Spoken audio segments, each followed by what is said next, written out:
The new Modus Super Series champion. Oh my word! It's another incredible moment tonight. Jeff Smith. It's match start. 5-star performance. Ball for big fish. It's double Jack Drayton!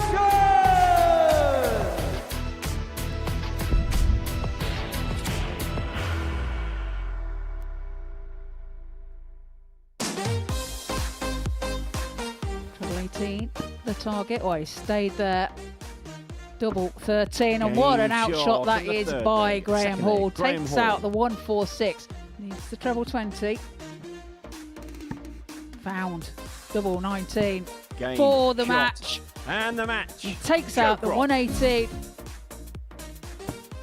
It's tops for Slevin.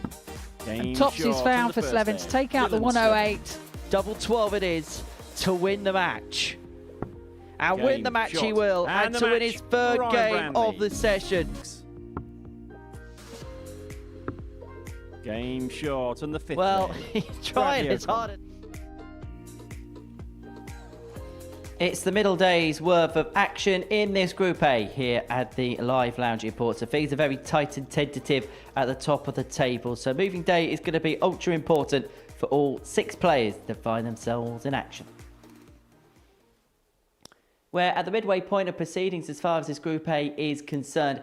It is Ryan Brandon, the young hotshot, who is the player to beat at the top of the table. He and Joe Croft were the 2 shining stars on the opening day's worth of action in Group A. And on the subject of shining stars, we've got the 10-time world champion Trina Gulliver with us here in the studio. Trina, Morning, great Henry. to see you again. And yesterday it was a tight group, wasn't it? I don't think there's anybody that can say that they're truly out of it going into Tuesday, even if 1 or 2 have got a little bit of work to do. No, I think it's still, possible, for people to rise the table, and get up there. But yeah, it was Ryan's day, wasn't it, yesterday? And Joe Croft as well put in a good performance, as did Graham Hall. Right, let's have a look at the table then, following the end of the first day's worth of action. Now, Ryan Brandley and Joe Croft, they have a share of the lead with 8 points apiece. Dylan Slevin and Graham Hall both on 6. Nico Plovier, Bradley O'Connor, they're cut adrift. They're not out of it, but they're going to have big days today if they are to possibly put themselves in the equation going into Wednesday. But in terms of Ryan Brandley, he's at the top of the group. I think it's fair to say that yesterday it was all about consistency, wasn't it? There was nothing too high, nothing too low. There was just a very good baseline level. Yeah, he was solid, wasn't he, all day, and he just found that consistency, as you said, throughout the day. And yeah, he finds himself at the top of the table, and it's well deserved as well. He's a young man, and he's got quite a lot of experience for his age, to be fair. But yeah, he kept it well together yesterday, and he finds himself at the top. Are we seeing him mature a little bit more now? Where first time we saw him here, he's a little bit raw, but now we're really seeing him blossom as a player. Yeah, I think he's less animated than he has been in the past. When things are going wrong, you can see it on his face. He does get a little bit upset about things, and but yeah, that maturity seems to be coming to the fore now. Right, let's have a look at the odds. This is what the bookies think about today's action. They have Graham Hall off as the favourite, 5-4, despite the fact he's a couple of points adrift in the table. Is that off the basis of experience? And actually, it's quite weird when you look at the table, because it's effectively the 2 players on 6 points who are outgunning the 2 players on 8 points. Yeah, I mean, it is a bit surprising. However, I think it is Graham Hall going on his form. He did miss a 12 yesterday as well. Wilded the double 12 for the 9, I should say. But yes, he finishes 4th in the table. But if he'd have beat Slevin in his last game by 4-0, he would have been top of the table. So that just shows how tight it is. Well, there you can see Graham Hall missing double 12 for the 9 data yesterday. Probably the highlight on the first day's worth of action here at the Live Lounge in Portsmouth. It is 18 plus, and it is gambleaware.org if you're going to have a flutter on the Super Series on this Tuesday morning. Right, let's get into the action then. We kick off with Crofty against O'Connor. For Joe Croft, he is looking to move to the top of the table, temporarily at least anyway, and I caught up with him early on this morning. Joe, good first day for yourself. What would be your overall assessment of things? Yeah, I'm fairly happy with it. Graham turned up against me. But yeah, no, I'm overly happy with it, but nothing's done in the first day, do you know what I mean? So, What goals and expectations you set this week? Because we were kind of saying in commentary that this maybe is a bit of a transitional period for yourself. yeah, I mean, I had a wrist operation, so that obviously held me back a little bit. That's why I haven't really been where I have been lately. But I'm over that. I'm coming back stronger, as always. Learned a lot. But then obviously, like I say, I know what I've got to do now. I'm expecting a lot more of myself because I'm playing pain-free. So we've just got to put that right now and make sure it happens. You say you learnt a lot. What kind of learnings have you found recently? You lose more than you win. You miss more than you hit. You hate the game, but you're coming back and playing it. they're the three main things in darts.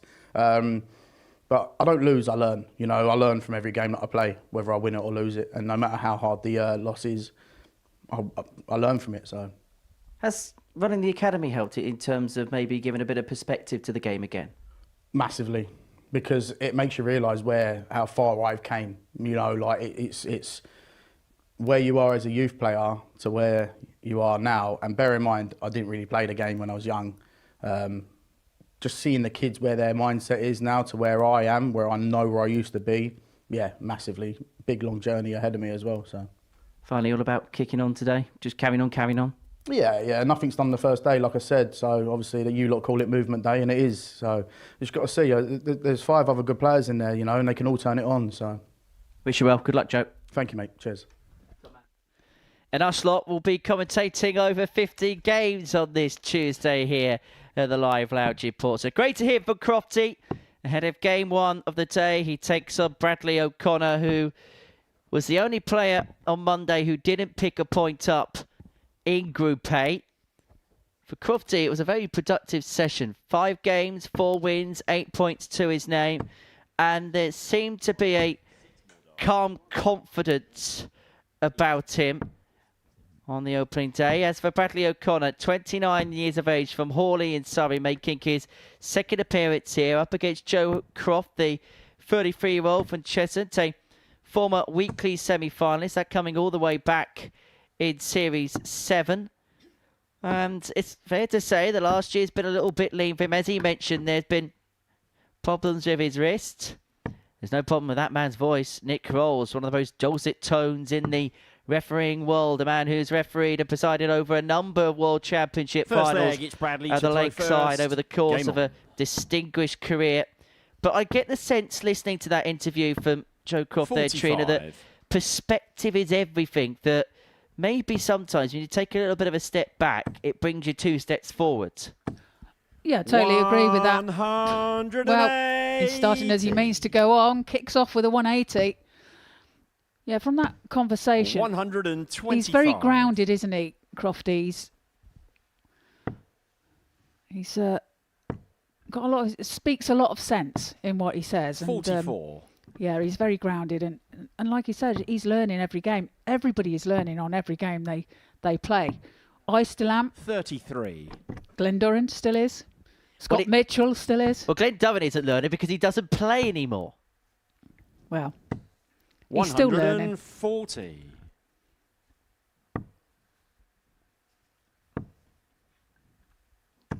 Well, it's a fast start here for Joe Croft. 37. 6 starts here for 137 to get things up and running. Treble 16 would have left the double. 89. Yeah, leaves 48 after 12. 135. Bradley's not done much wrong in this leg at all, but it's Crofty that gets a shot at the double first, and he finds the 32 to take out the 48 required. A break of throw as well from Joe Croft. And he leads by 1 leg to 0. Getting out the gate rather quickly. And as you mentioned, people like yourself learning things all the time. Do you think there's sometimes, 96. maybe not for someone Crofty's age, but maybe from players slightly younger, whether there's a feeling that 125. not that I know it all too early, but sometimes they feel as if you've got to know everything now when actually you don't. I think that's just the way of life sort of thing, you know. And as you go through the game and as you get older, you mature and you realise that 60. you don't know everything about the game, and you know, it's just experience. Mitch Croft has got 57. 3 years of here at the Live Lounge. Came here initially as a ADC qualifier back in 2023. 43. He really made an instant impact on debut and has pretty much been an ever-present here ever since. 60.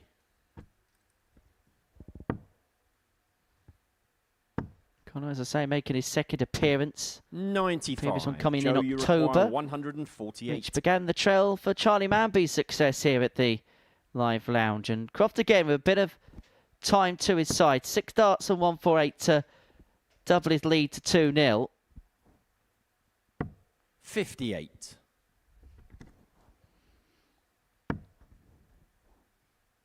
Bradley applying some pressure here. Finds a ton. 100. Joe, you require 90. It's 90 for Joe. Double 15, and it's clinical. On the second leg, Joe Croft. 2 darts he needs to take that out, and he leads by 2 legs to 0. Third leg, it's Bradley to throw first. Well, Bradley O'Connor is not being allowed to have a look in so far in this contest. Joe Croft has got out at the B of the bang. 2-0 to the good. 38. And O'Connor has got a long way back from here. Well, Crofty starts off with a 14 and a 17 dart leg. 140. Really is trying to start today's play 73. in the same vein as yesterday. Yeah, Joe Croft has drawn the short straw because he's starting first and last on both Monday and Tuesday. Kicked 60. off yesterday of a 4-2 win over Dylan Slevin. The only game he lost yesterday was with the day's only ton plus average from 40. Graham Hall and a 4-1 victory over Crofty. I mean, Joe himself averaged 93.5, took the only chance he had at the outer ring. But breaking down the numbers, it was solid all day long. 87.5 in game 1, 93.5 in game 2, just under 89 in game 3. Then 89.73 game 4 and 86.21 in game 5. Those sorts of numbers, they're going to put you there or thereabouts here. Yeah, absolutely. And 60. kind of like snuck underneath the radar a little bit yesterday, didn't he? But because when you were thinking about Joe, the day as it 156. progressed, then it was Branley and Hall, really, that you were thinking about. 100. Well, Graham Hall had the require highlight moments, didn't he, yesterday, 136. where he missed double 12 for the 9 darter, had the ton plus average. 58. Ryan Branley Joe, you require was dominating 56. early on, so Joe Croft was allowed to go under the radar a little bit, despite playing the first game. Yep. But this first game of today could be somewhat of a rout. Double 12 for 3-0. Hasn't missed a dart at a double to finish a leg yet, and that trend's going to continue there. Joe Croft. Great darts by Crofty. Fourth leg, it's Joe to throw first. He's happy Game on. to take that double 16 on his route to take that shot out. Obviously went for the big 16, found the double 16. 85. Still left him double 12, and he duly pinned it with his next dart. 100% for Joe 96. Croft. Well, to paraphrase Wayne Mardley, he's actually 4 out of 3 on the doubles. Hi, Wayne, if you are watching. 100. Yeah, hi. Would your paths have crossed at some 78. point? I get the sense you may. Yeah, we travelled quite a lot together, and in the past, a few exhibitions together 100. in Holland, actually, years and years ago. But yeah, nice guy, Wayne. I like Wayne. 96. Well, Croft here, 6 darts and 2-1-6. He may well give O'Connor the double bagel because not just will he beat him to 0, but he'll beat him to 0 without giving him a dart and a double in this contest. 1-1-6 acquired to get a 85. rambustrous 4-0 win under his belt to kick the day off. Well, it was a 4-3 result yesterday to Joe. If that's going to be the case today, then Bradley has some work to do. 27. Well, that's a Bradley rare slip. require But from here, Joe Croft may only get a 146. dart at the bullseye to get this game wrapped up, despite having 6 in hand 74. Joe, on you the require 89. 116.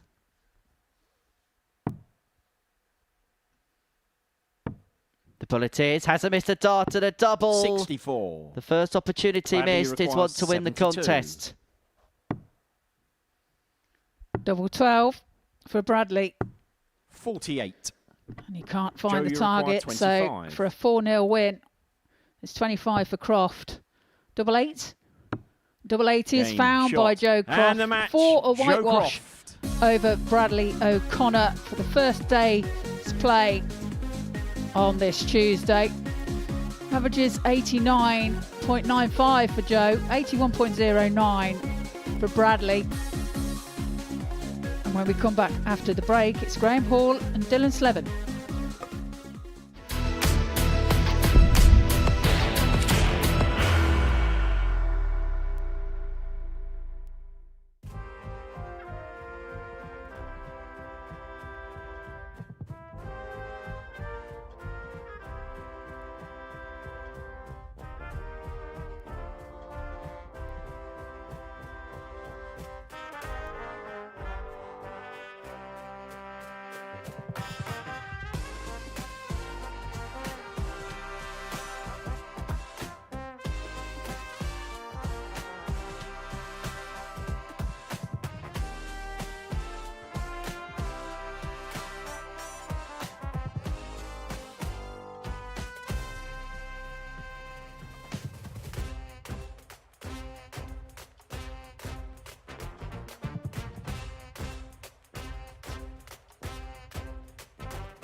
Welcome back to the Modus Super Series here live on Pluto TV. Before the break, we seen Joe Croft take a 4-0 win over Bradley O'Connor. 4 from 5 for Joe Croft in the Dublin.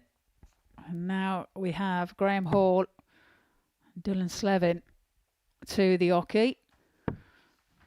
Dylan currently third in the table, followed by Graham in fourth position. So Graham, the 36-year-old from Ulster, weekly winner in Series 13. Against Dylan Slevin, aged 23, from Ireland, Series 2, Week 7 semi-finalist.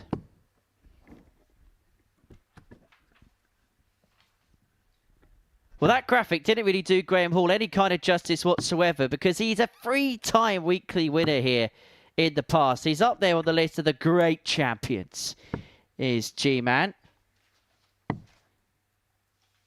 Played in as many Champions Week as the likes of Reece Robinson, Graham Usher, Chaz Barstow, First leg, it's Graham to Andreas throw first. Harrison, Game on. Jimmy Van Schie. That is what this man has done here at the Live Lounge in Portsmouth over the course of the last, 45. nearly 4 years now. Really emerged as a superstar with a Southampton-esque lively leaguey in the oldie days. 58. But now at the Super Series, very much a stalwart, the Tour champion in 2025. He had to evade a flurry of match darts and Kurt Parry to pick that title up here in Portsmouth. 140. Left to hoist his first all major triumph. 45. Well, as we said earlier, going into his last game yesterday against Dylan, he had the opportunity to go top of the 86. table. If he was to beat Dylan by 4 legs to 0, it would have given him the leg difference over Ryan Branley, and put him 92. top of the table. However, as it stands, he did lose that game to Dylan by 4 legs to 1. Dylan had 108 and 101 checkout in consistent legs 60. in that game. And with that 4-1 defeat for Hall, then that puts him in 4th position at the moment. In 4th position, but still the bookmakers favourite to win this group at 5-4. Yes, indeed. 116. Graham, you require Of course, Crofty already on 170. to 10 points today, so a win here would only put him to within a couple of the league leader. He's not going to take out the 170, but has got 6 darts to get himself 40. on the board early on in this contest.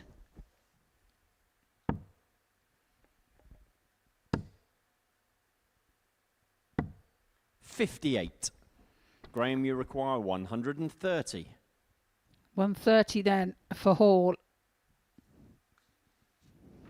It's not going to be.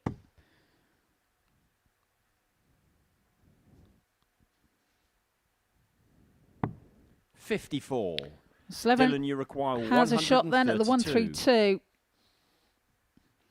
Start on the bullseye. He slipped into the 7. There's no outshot now. Yeah. 75. Sorry, 74. Graham, you require 76. So 76 here for Graham Hall to get himself up around. This first leg, which he dominated for large swathes of, has become a little bit more hard work than perhaps it should have been. He's only going to get 1 dart at double top. The 36. setup play was a little bit below Dylan, you par, require which is why he's only been 58. given that singular opportunity to hang on to his throw. And so it's presented a gilt-edged chance here for Slevin to break. 38. Graham, you require 40. Well, the chance not taken. And Hall returns to the Oki as he looks at tops to take the first leg of the match. Game And he does shot of just the first that. leg. Pins Graham it with his Hall. second dart. Holds his throw and he leads by 1 leg to 0. G-Man duly obliging. Second leg, it's Hard Dylan work to throw first. has- Game on. With a shake of the head, giving us an indication as to how Graham's feeling early on in proceedings. 135. It's a rather forlorn first leg. I said forlorn in a week where furlongs is 140. going to be one of the most important words as Royal Ascot gets underway this afternoon. 59. Tops and tails all around.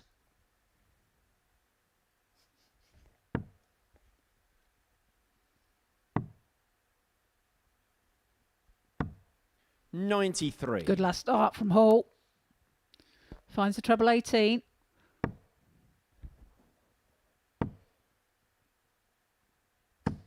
$55. It's a bit sketchy, isn't it, this this game so far? 58. Nobody really dominating. I know we're only one leg in, but it's like they're taking their time to warm up. 140. Well, that'll do for Slevin. A 140 found there to leave 112 after 12. 58. Dylan, you So require this to square the game 112. up at 1-1. It's been a rather sedate start for the pair, if the truth be told. Has to find a way above, unable to do so. 64. Graham, you So this require for a 152. 2-0 lead for G-Man, 152.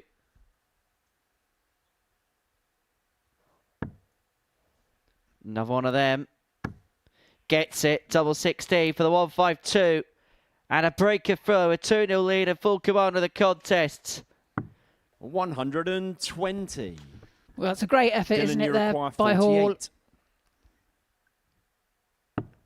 But can Slevin equalise here? It's gone into the double 5. Can he find double 15? He Game can, and that's shot right on the in the second corner. leg. Dylan But it doesn't Slevin. matter. It's in that bed. And he levels at 1 apiece. Third leg, it's Graham It's to a throw first. sluggish start for Game the on. pair. Just getting a bit of ring rust out the way with. Well, at least we hope it's a bit of ring rust out the way, because this is the total for the day. It could be a very long day. 100.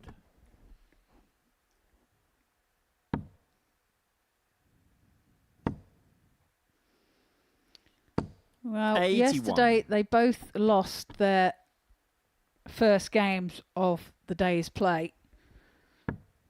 Slevin losing out to Croft by 4 legs to 2 in game number 1.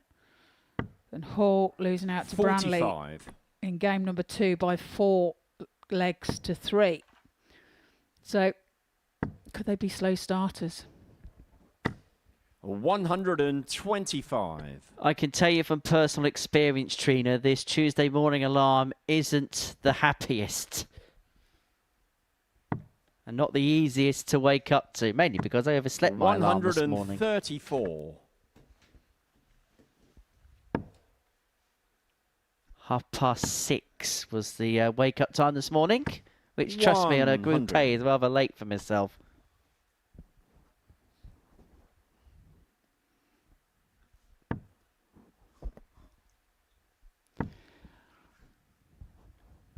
Takes a long time to do my hair, Trina. 81. Well, I was thinking that. Hey, now I've got 5 strands. I've got to put them all in place properly. Graham Hall missed double 12 for this 141 yesterday. That was for the 9. This for something rather more routine and academic. And it's going to have to be got because Levin's left himself here on 58 to take charge of the game, to get a breaker throw, which will put it 2-1 to the good. Dylan, you require 58. 18 then for tops for Slevin. Surely. That's a great marker. 38. But he's gone to the left. Gives Hall the opportunity now Graham, you require for a 60. holder throw. As he looks at 60. It's tops. Double 10. And that's not 40. found either. Dylan, And you it require lets 20. Slevin back in for another opportunity to break.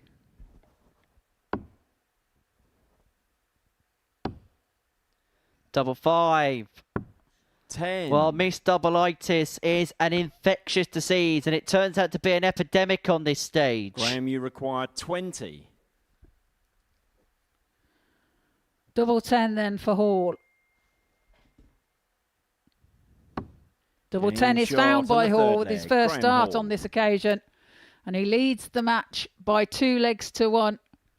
Fourth leg, it's Dylan to throw first. Game on.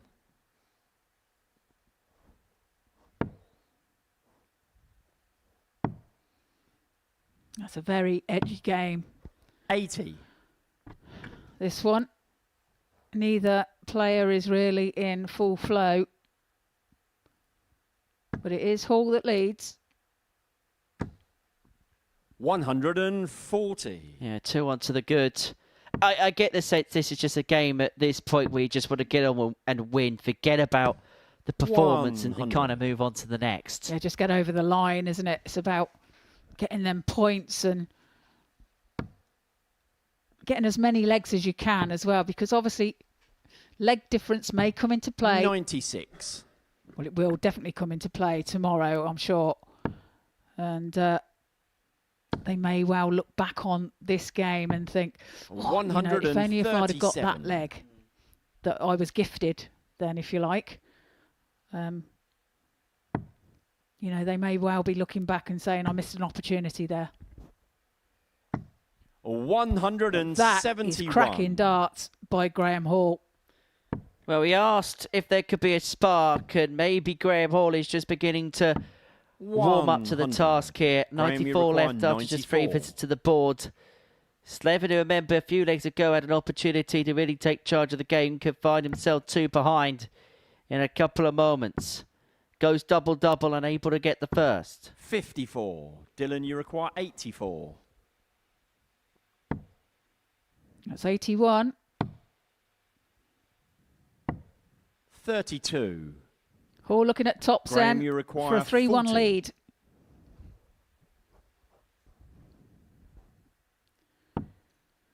Double 10. Double Game 10 is shot found on by the Hall. fourth leg. Breaks the Graham thrower, Hall. Slevin, who's into that 3-1 lead. Now finds himself throwing for the match. Fifth leg, it's Graham to throw Well, that first. is better. Game on. From G-Man. 14 darter, now with the darts in tow to cross the line, a 4-1 winner. Move on to 8 45. points. As I say, the performance wouldn't be pretty, but the points are, particularly if you can get it one big, the legs difference as well could 60. also prove to be rather important for him.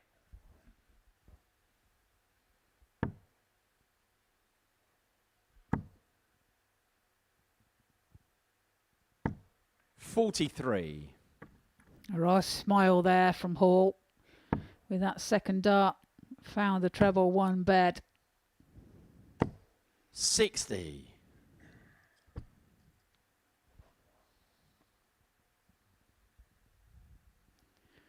As you say, though, Henry, he'll be glad to get this one out the way if he can get the job done from 85. here.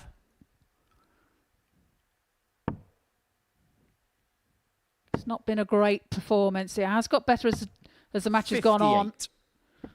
But it's like both have been warming up, haven't they? This is a performance, really, if Graham Hall's get over the line. He's grounded out more than anything else. Yeah, absolutely. He's had to work hard for it. 134. But he is finding them targets now as he finds himself closer and closer to the finishing line. 100. I promise you we will see better games than this today. And if we don't, then I will never come back. Ooh, 30. yeah, I don't know how to feel now, Henry. That's totally thrown me.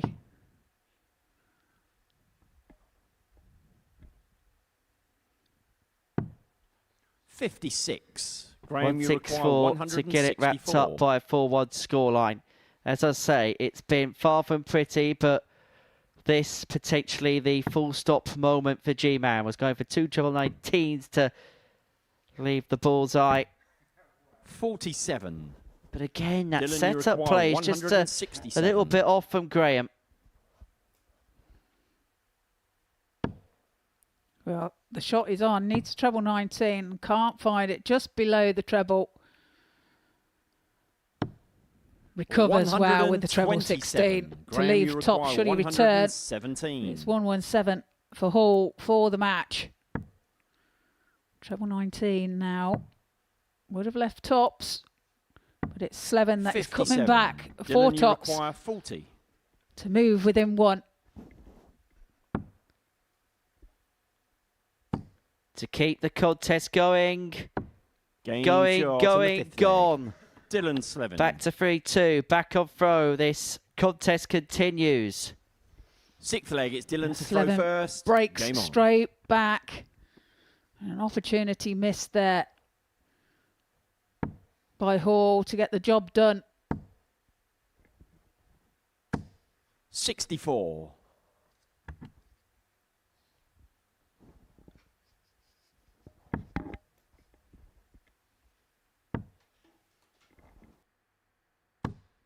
$81.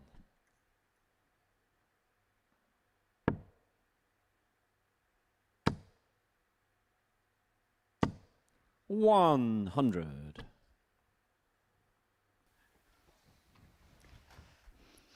What are you having for tea tonight, Henry? I know it's a random question, but 58. I don't know, just usually rustle up some stuff that's in the cupboard or something like that. okay. Are you on a date night or anything like that? 99.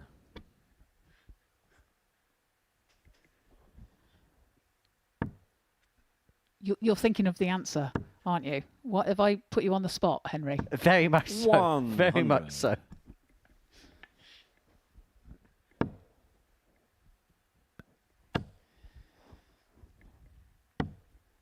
$98. Okay, I might use that I ju- somewhere along I the just- line. I've just got a couple of work colleagues round for a bit of a business meeting. 98. Dylan, you require 140. 140 then for Slevin.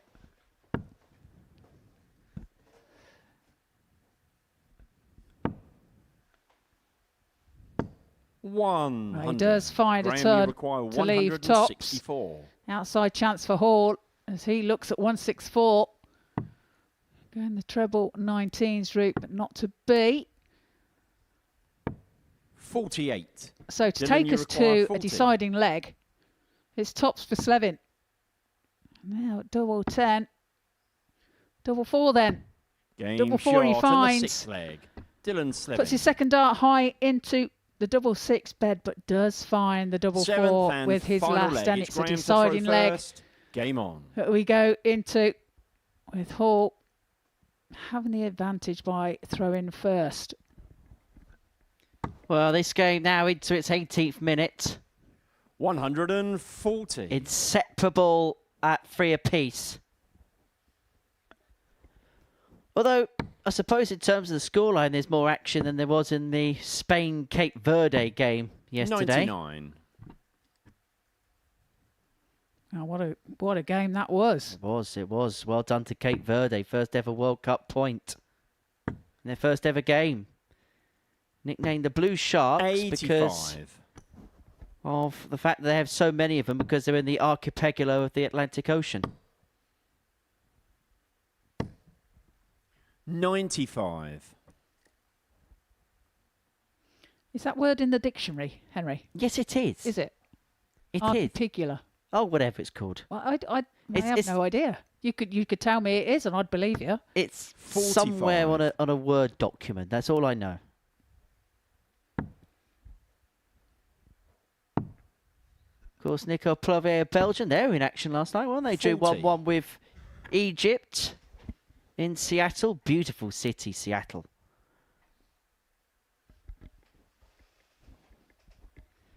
Cape Verde, actually the third smallest nation to compete at the World Cup. We saw Curacao, of course, famously lose 7-1 to Germany, and Iceland, famous for the Aurora Borealis, 95. of course, compete in 2018.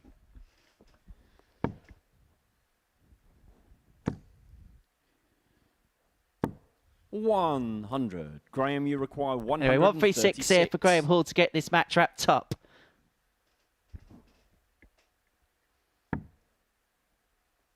Another double eight, twin style. 120. Dylan, you Wide of require the mark, but Slevin 167. has an outside chance at the 167. Needs treble 21st. Treble 19. Would have left the bullseye. He just wired the treble 19. 127. But again, picks off the treble 60 Graham, you require to leave 16. him tops should he get the chance, as Hall looks at double eight for the match. What he could have done was apply pressure. Pressure is applied. The pressure's at its utmost. Is it going to tell for Graham Hall here? Game. No shot, is the and answer match. because he is up to the Graham task. Hall. It wasn't pretty. It was very scrappy. But Graham Hall gets an opening win to this Tuesday session. He gets the better of Dylan Slevin in a last leg decider for 3. At the tail of the tape, a game marred by a plethora of missed doubles. Coming up next, Ryan Brandy, the table topper overnight, takes on the Belgian Nicole Plovier.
Welcome back to the Modus Super Series here live on Pluto TV. Before the break, we seen Graham Hall scrap a win against Dylan Slevin.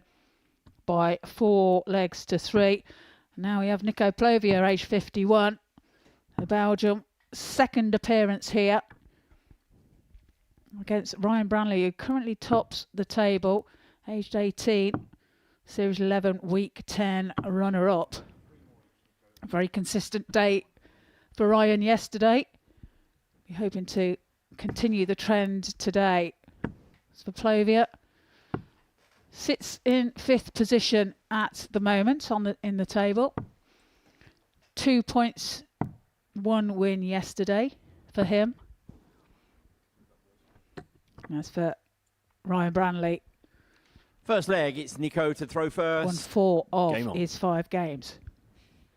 And probably the most solid, consistent performer yesterday. Got out the gate rather quickly with a 4-3 win over Graham Hall. 60. Averaged under 92 in that game. Hit 4 180s in that contest. That was then followed up by a win against Bradley O'Connor.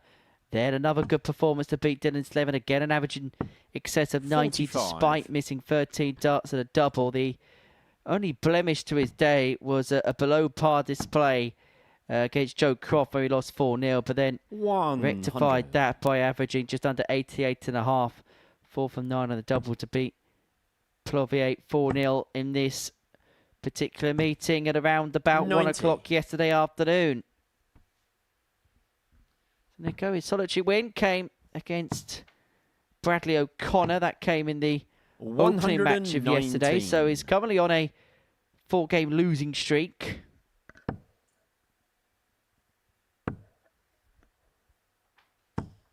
$140.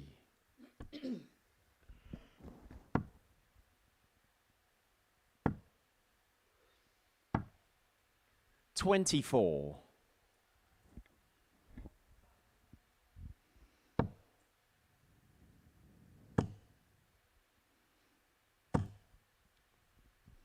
$140 from Branley. 2 140s back to back in this leg. Leaves himself 86 after 12. 124. That's good setup play as well by Ryan, you Plovier. require 86. So a chance for Branley to break here in the very first leg of this match. It's double 16. 70. He's just high of the mark. Nico, you require 74. So 74 for Plovier to take the lead. 20 for double 20. Tops it is for the Belgian. Game shot on And the first Belgian leg. lead, Nico Plovier. 1-0.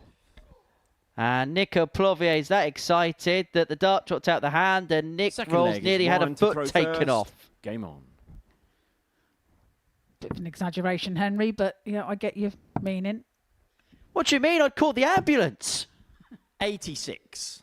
Call an ambulance, but not for me, Nico Plovier says. 43.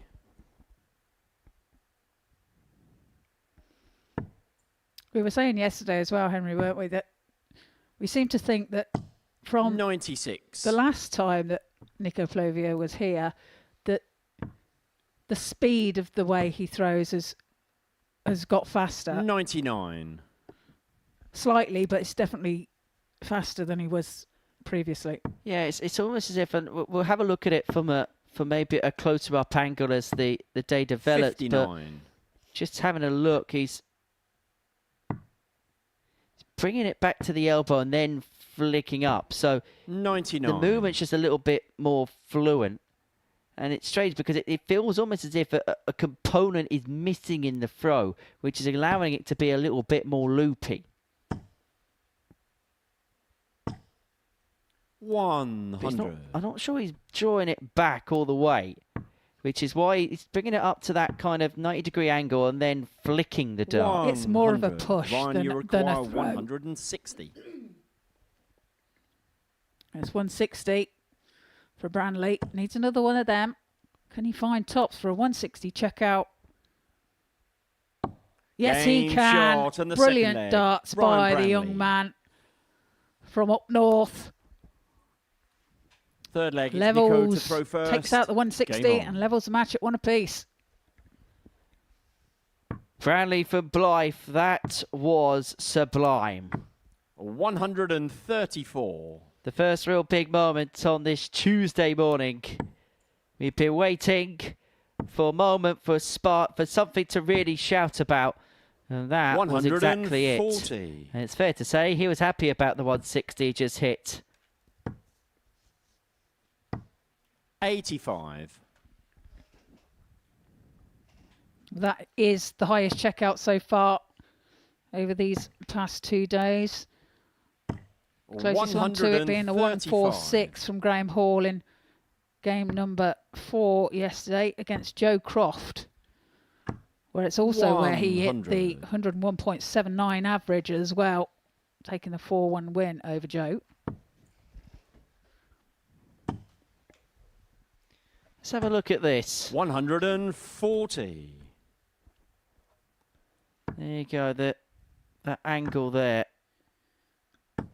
60. There's a lot of movement Ryan, in his throw, isn't there? 86.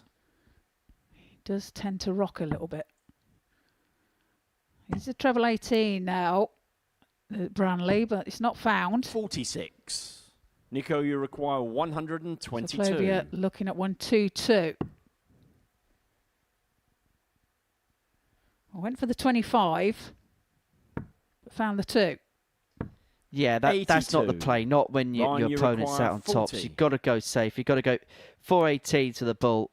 If you hit the 2, I know the end destination's not ideal anyway on the 777 or the bullseye, but you just give yourself a better chance because you're initially aiming at a bigger target area and a better opportunity to leave something with Dartfree. But also up at ends well because Bradley's missed 3 at tops. This to go 2-1 to the good. Now 10. 5 then. 35. And he's pulled that under, so reprieve for Branley. Gets away with that a little bit, but can he make it play to his advantage here as he looks at tops?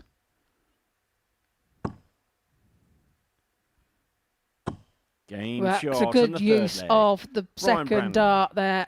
Deflects off the barrel and into tops to break the throw of Flavia and leads by 2 legs to 1.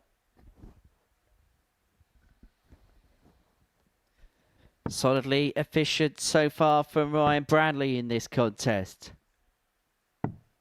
78.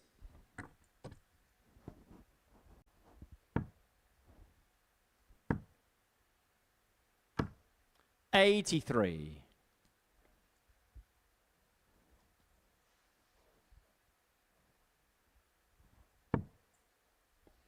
It's a good first dart.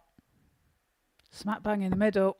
98. Second can't follow, decides to switch to the 18s.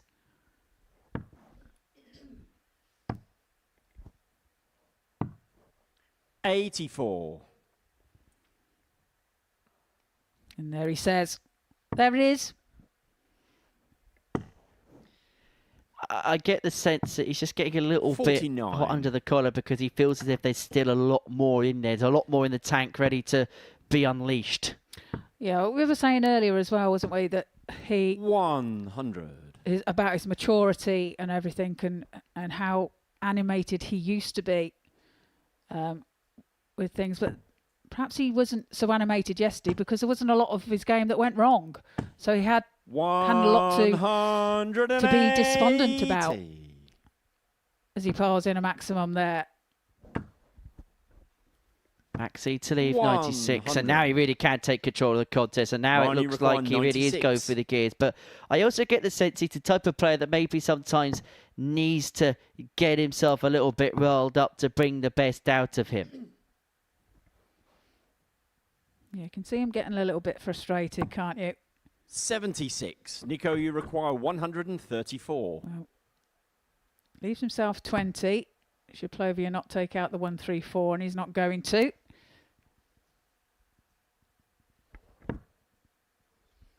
So 10 here 92. to open up a 2-leg gap You require 20. in this contest.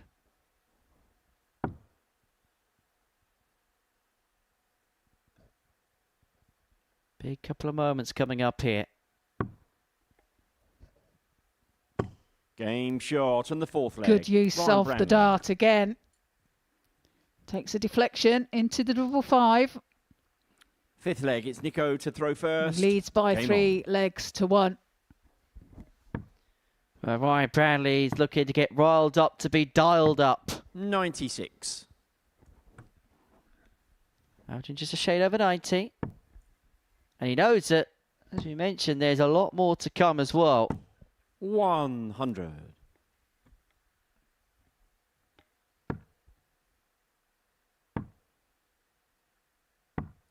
$58.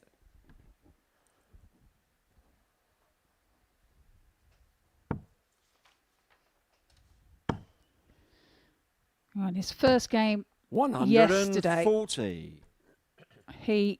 his doubling wasn't the best, but as the day went on, he improved. And it's 43. similar, along the similar lines today for Ryan. 3 from 13 as it stands at the moment.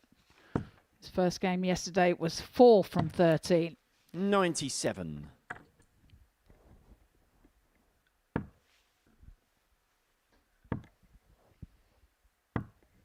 $85. Ryan, you require 164. Doesn't need to chase around if he doesn't want to. Plenty of time from here to see it up 4-1. The single 20 kind of gave away any kind of temptation. 100.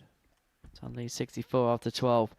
When it's mattered, he's just had a bit too much in this game, has Ryan Brownlee.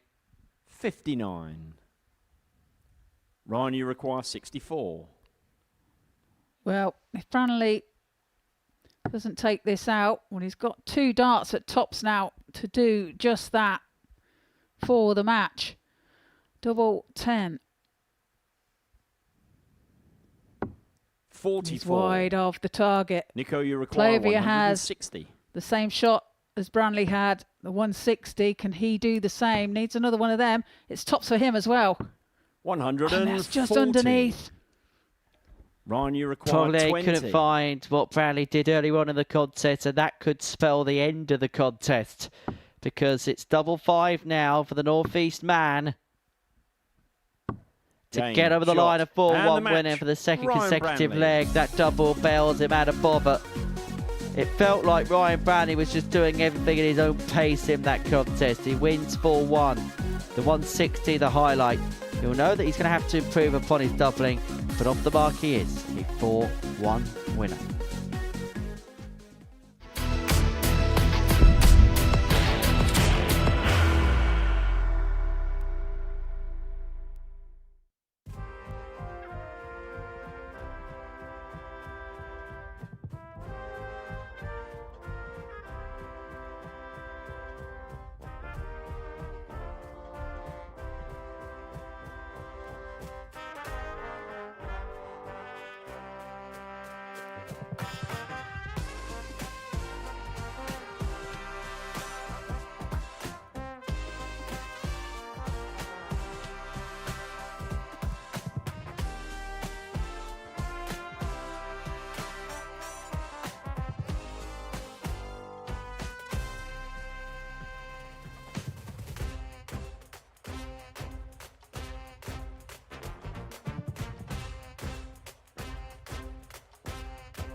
Welcome back to the Modus Super Series live on Pluto TV. Before the break, we seen Ryan Branley take a 4-1 win over Nico Povia. He remains at the top of the table with that win. Had a magical 160 checkout in that game as well. First leg, it's Dylan to throw first. Game on. We have Dylan and Bradley taken to the hockey. Bradley yet to find a win 45. under his belt, and if he's to stand any chance of 39. a Group A win, then he really has to be perfect from here on in, you would like to think. 134. Yeah, for Bradley, it has not been the ideal 60. start to his week so far for Slevin. I get the sense at the beginning of this week has kind of epitomised his season so far, 92. where there's been glimpses about anything that has truly probably told him, I am in business here. 81. Yeah, Bradley's had loose starts at pinnacle times as well, and 140. made them darts count more, then I'm sure he'd have 95. a couple of games Dylan, underneath you his require belt. 90.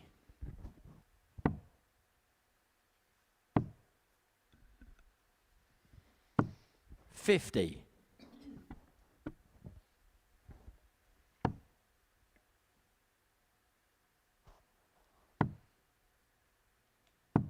It's a good cover dart, though. 96. Good cover shot Dylan, you from require 40. O'Connor. But it's double 10 now for Slevin. Game shot and the first Slevin leg. finds the double Dylan 10 Slevin. to take the first leg of the match. Well, Dylan's nickname is Second leg, it's Ocean Bradley to Slevin. throw first. But do you know about the Ocean 7 Marathon Open Water Swimming Competition? No. But So- you're going to tell me, aren't you? I am, 45. yes. It's a fantastic little bit I found this morning. Ocean 7 is a marathon open water swimming challenge consisting of 7 grueling channel swims 83. across the globe. It was created in 2008. It is considered the ultimate endurance swimming equivalent to mountaineering 7 summits. The 7 challenging international channels 85. included in the challenge are the English Channel, which is 33.5 kilometres between England and France, the North Channel, 35 kilometres between Northern Ireland and Scotland, the 100. Catalina Channel, which is 32.3 kilometres between California and Catalina Island, Molokai Channel, which is 42 39. kilometres between Molokai and Oahu, Hawaii, the Cook Strait, which is 22.5 kilometres separating New Zealand's North and South Islands. The 121. Tsugaru Strait, which is 19.5 kilometres between Japan's Honshu and Hokkaido, and the Strait of Gibraltar, which is 14.4 kilometres 46. linking Spain and Morocco. Well, thank you for that information, Henry. Adds absolutely nothing, apart from the fact 32. you might use it once upon a time in a pub quiz.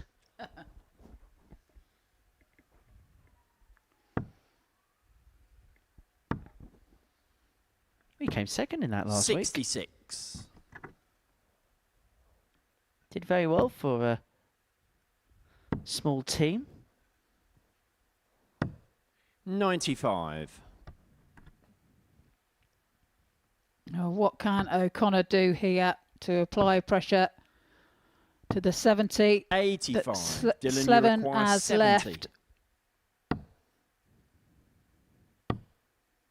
It's tops. 50. Bradley, you require 135. Well, chance now then for O'Connor. 110 left. It's the bullseye. That's a great effort. 96. Just Dylan, you require wide on the 20. bullseye. Double 10 for Slevin.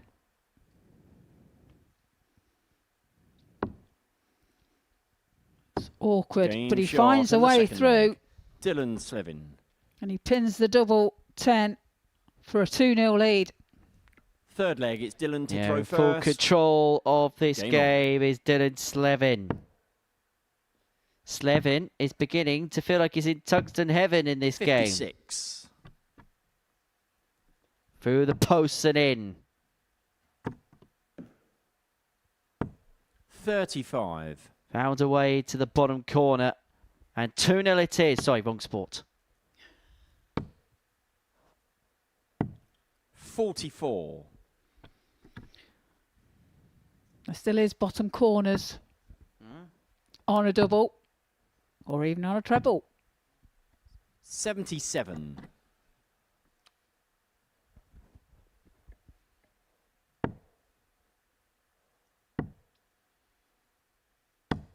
92. Good find with the last dart from Dylan. Finds the treble 80. 96. Good last start there from O'Connor as well, finding the treble 19. 59.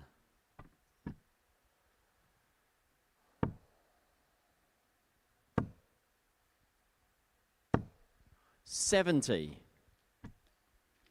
Just a few loose darts, isn't it? Is costing Bradley. 100.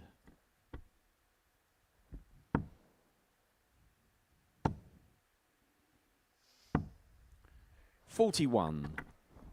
Dylan, you require 150. 150 here for Slevin, and 6 darts from here to move himself 3-0 to the good and to have ultimate control of this game 100. against Bradley. He's left himself on 50.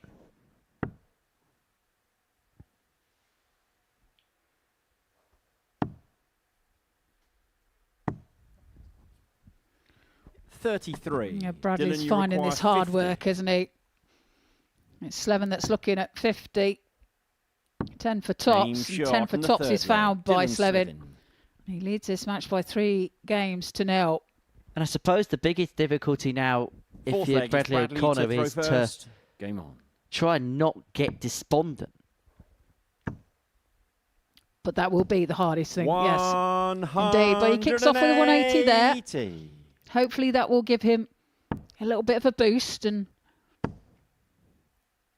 make him realise, you know, 81. maybe not all is lost. Can he follow it up with something? Wow. Poor first start there. 26. A smile on the face there. He's shaking his head because he can't believe he can do that 1 minute. And the next minute he follows with a 58. 26. A case of where's it been? And then again, a case of where's it gone again?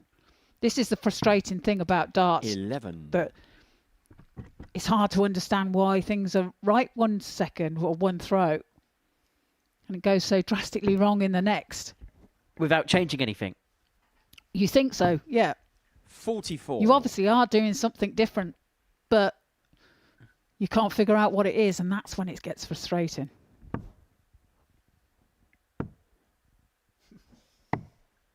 $82.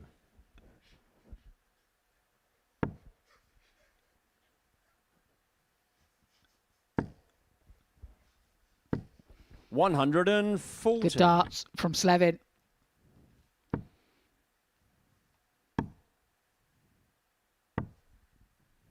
$83.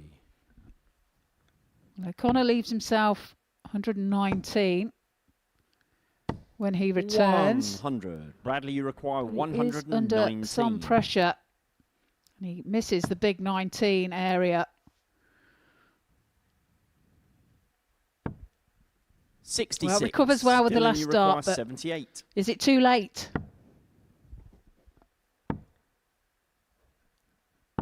58. Well, O'Connor was Bradley, you probably require thinking it's 53. too late, but another chance is coming. Double top. Great guide, but no 23. utilage of it. Just finds Dylan, you himself require sneaking into 20. a double 5 bed, and it's double 10 Game shot. for And the Slevin match, to take a Dylan 4-0 Slevin. win over Bradley O'Connor. Not the best of games there, but it is ground out for the 4-0 victory. And when we come back after the break, it's Joe Croft and Nico Flavia.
Welcome back to the Modus Super Series.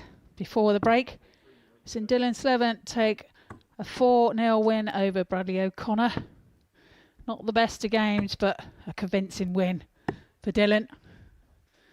And now we have Ryan Branley and Joe Croft, the two sat at the top of the table. So an important match for both players here. First leg, it's Joe to throw Both first. looking Game on. for the win, obviously.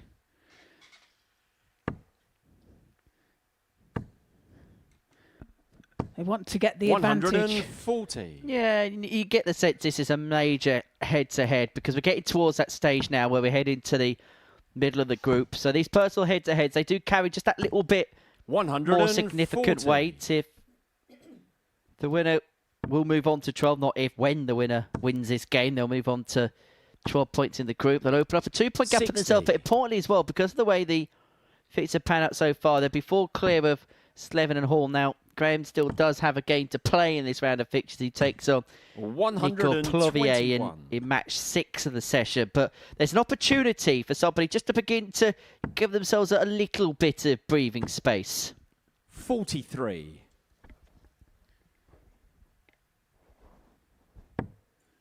Well, it's a good start for Ryan. 140, 121. 140. Followed by a 140. Leaves himself 100 after 9.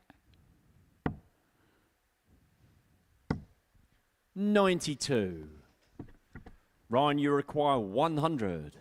Well, the maths wasn't the sharpest there for Joe Croft as he scratches his head in the background. Will stay there because the lie was perfect. Had a 160 in his opening game, but he's 90. unable to keep this on of a ton, but he has got time on his side.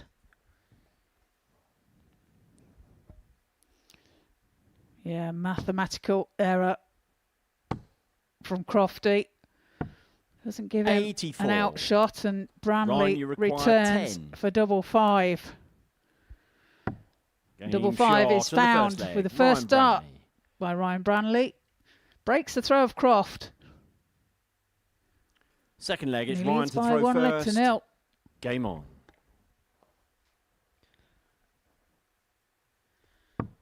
$13 leg there for Ryan. Well, the first leg that Joe Croft has dropped today because he did get the pedal. Bradley got a 4-0 in his opener. And that the frustration there for Crofty. However, he's very, very quickly doused over those disappointments. Well, he'll be looking to break straight back here. 134. That's a good reply from Ryan. 45. Can't back the 180 up. Can only find 45. Here comes Ryan. 140.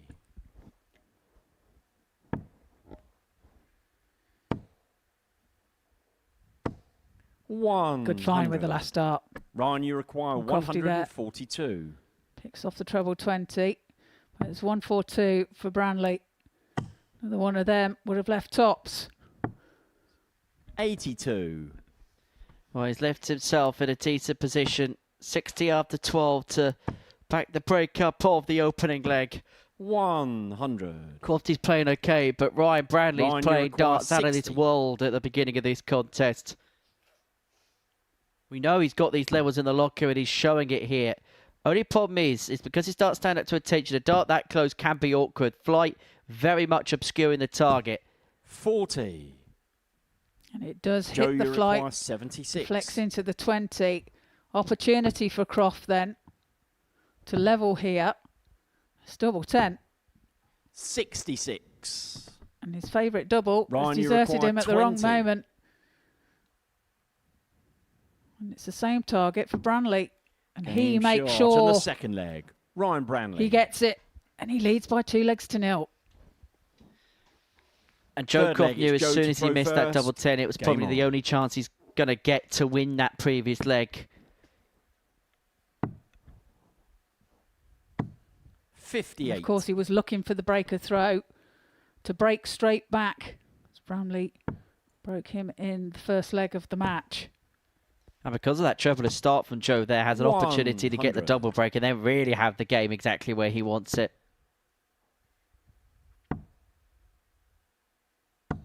$56.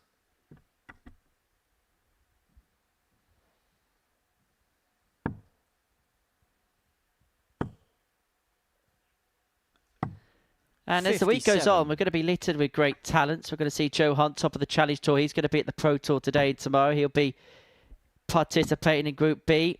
Forget Spider-Man. We've got Spivey Man on 60. Thursday as Sam Spivey joins the mix. Your mate? Yes, one of the great characters is Spivey Man. 134. Or Poison Spivey.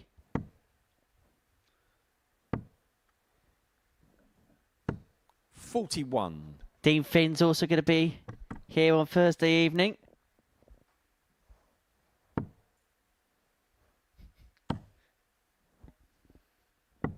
$138. Great setup from Branley. What can Croft do here? Needs to find a 2 treble visit. 45. Puts the second wide and Ryan, shakes you his head. require 72. But 72 for Branley. His tops. 32. Well, tops for the double break when he does come back. It's been one-way traffic. It's been rather academic work, really, for Ryan Branley so far in this game. And you could tell that the head's just dropped a little bit from Joe 60. Croft. 18 darts thrown, Ryan, you not on a require finish. 40. He's effectively handed Ryan Branley this leg on the Croft throw. Game shot. And on that's the another third leg. 16 darter. That Ryan is a Branley. 3-0 lead. Average ticking around the ton mark. Fourth leg, it's Ryan to throw first. Game on.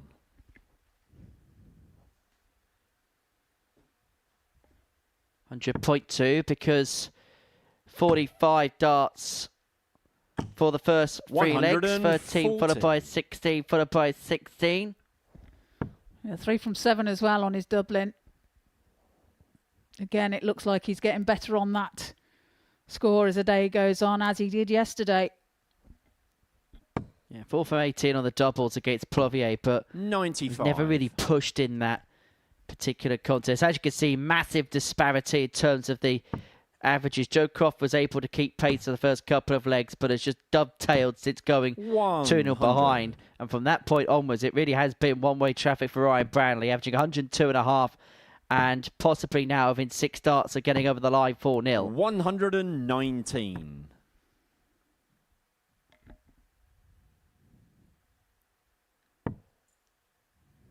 He's in there again. 123. recovers well with the third dart. Just wide with his second.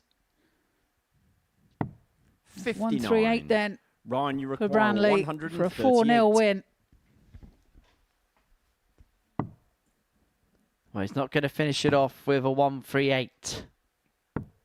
27.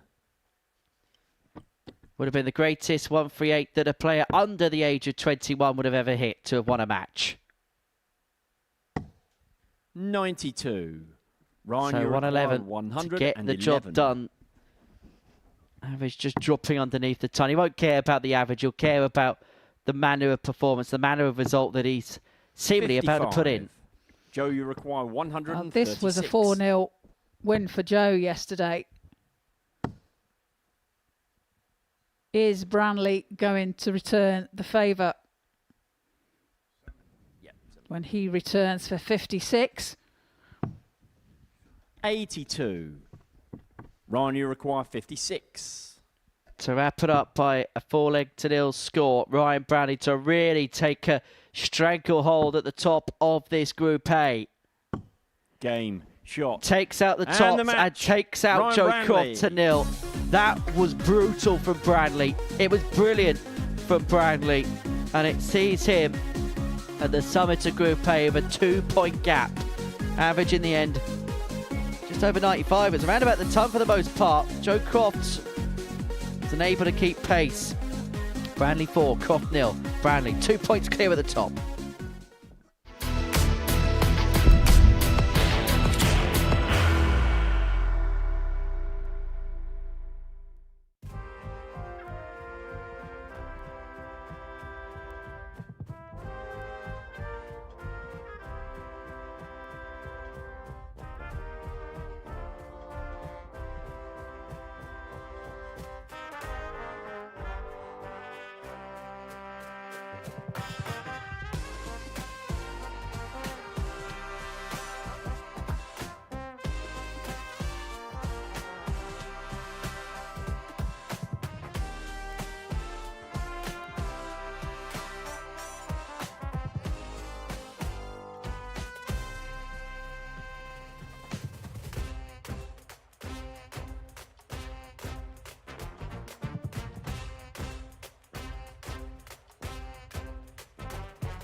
Well, welcome back. And before the break, we seen Ryan Branley take a 4-0 victory over Joe Croft, reversing the scoreline from yesterday's play. That win there from Ryan puts him 2 points clear at the top of the table, followed by Joe and then Dylan Slevin. Graham Hall in fourth, who takes to the hockey now against Nico Plovia, who sits in fifth position. So a win here. First leg, it's Graham to throw first. Game for on. Graham. We'll put him back in third position, along with Joe Croft. 95. Yeah, all of a sudden this becomes a big game for Graham Hall, doesn't it? Win it, then he keeps himself in the picture with Ryan Branley still to play at the very end of the day. Or if he loses this game, then he's beginning to get to the point where he could see himself out of touch in terms of realistically winning the group by the end of the session. 180. Well, maximum there for Hall. The first of the match. He did win his first game today against Dylan Slevin by 4 legs to 3. A bit of a scrappy game, wasn't it? It had to be fought hard for. He did get over the line. 65. Graham, you require 92. So for a potential 11 dart start here for Graham Hall. He can get it done in 15 if he so wants to. And within 5 visit range is going to have 52. To be the necessity. Does leave himself on tops after a dozen.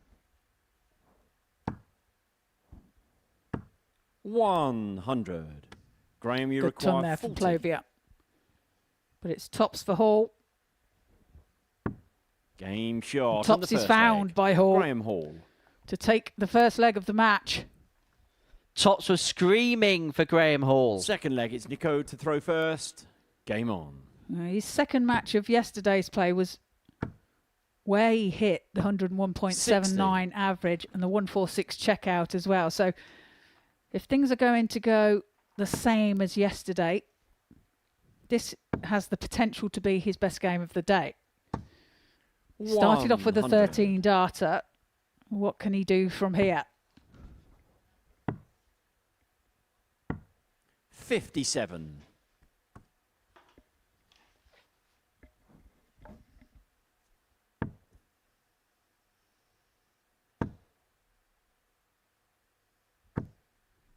$100. As for Plovia, well, he made the Malta Open semi-final in 2025 if he finds a maximum there for himself.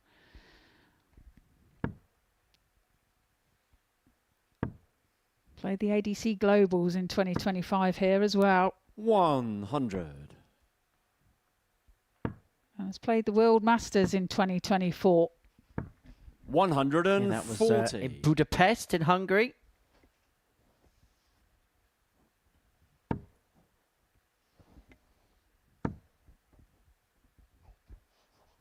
A 139. Nico, you require 64. A chance for Plovia to level here. It's Tops. Tops is found right in the corner. Leg. Nico Plovier. But he does level.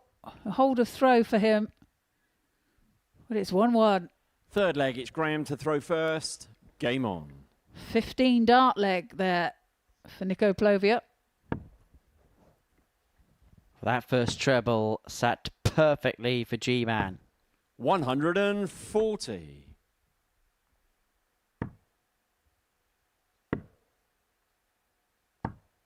$36.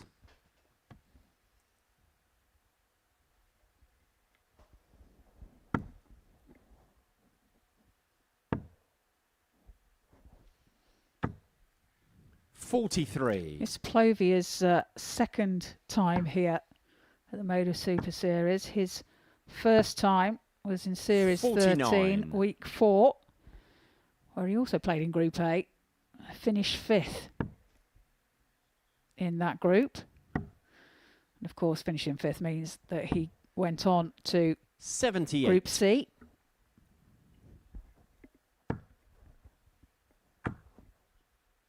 Yeah, he's getting acclimatised a little bit more to the Portsmouth surroundings is Nico Plovier. As for Graham Hall, just beginning to get a bit hot under the collar because his first game against Dylan Slevin, it wasn't much to write home about, but was able to get over the line 4-3. And despite him averaging around 104.5, still feels as if there's more in the tank. Well, as I said, this game yesterday, second game of yesterday's play is where he hit that near 102 average. So could be like a purple patch period for him. 57. Graham, you require 40. As he looks at tops now for a potential 16. Double 10. He makes it a 17 instead. Graham Hall. But he leads by 2 legs to 1. Yeah, averaging 105. There you can see the pattern of leg by leg.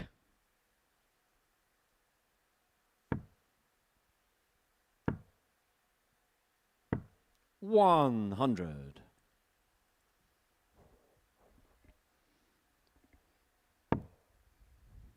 And there you see the averages. 135. Around the 103, 105 now, mark for Hall, 90 for Plovia. 96. Yeah, and this is some of Plovia's best stuff he's thrown this week. But the problem is, it's up against Graham Hall, who's finding the best of his game. And he played okay, actually, in his opening match against Ryan Brownlee. But same case applied. Ryan Brownlee, particularly in the scoring phase of the contest, was very, very good. That's Graham's second maximum of this match. 138. Plovia on a finish after 9. Hall, just a ton would have done, but may utilise the bullseye here. He's just thinking about it, isn't he? Well, 75. decides Nico, to go the you require 18s. 167. 167 for Plovia will not go on this occasion. So Hall will return for 49. 111. Graham, you require To 111. put himself 3-1 to the good, to get the breaker throw and to give himself full command of the contest. Didn't he let a 3-1 lead slip against Dylan Sleving in the previous match? And he's 95. not going to open up a 3-1 lead here by finding double Nico, you 16. require It bent the wire there, 118. didn't it? But Plovia gets a chance at the 118, but it's not going to go. Finds a treble 3. 82. Recovers somewhat with Graham, you the require 16. last start to leave himself 36, should he get the chance. But it's double 8 for Game Hall, shot on and the he fourth makes egg. no Graham mistake Hall. and pins it with his first dart. Breaks the throw of Plovia, and now finds Fifth himself leg, it's throwing Graham to for throw the match. first. Game on. Second 13 darter of the contest for Graham Hall.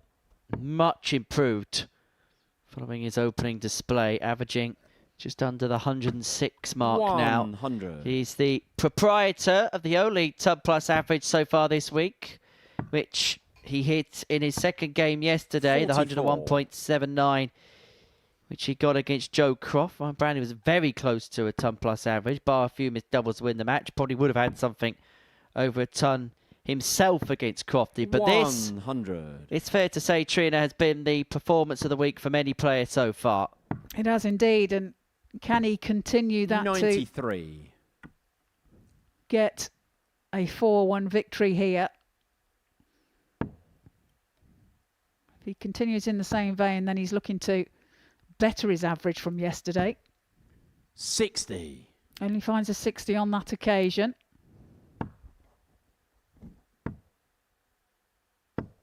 140. It's a good dance by Plovia.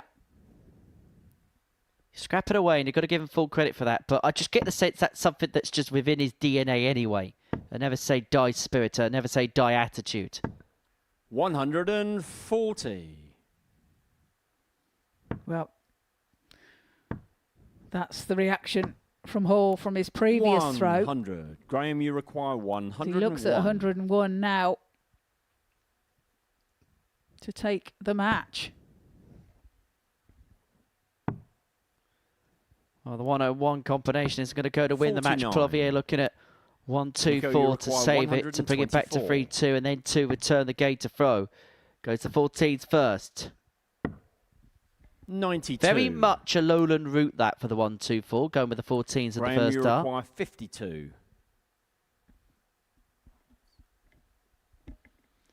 It's 52 now for Hall. Double 16.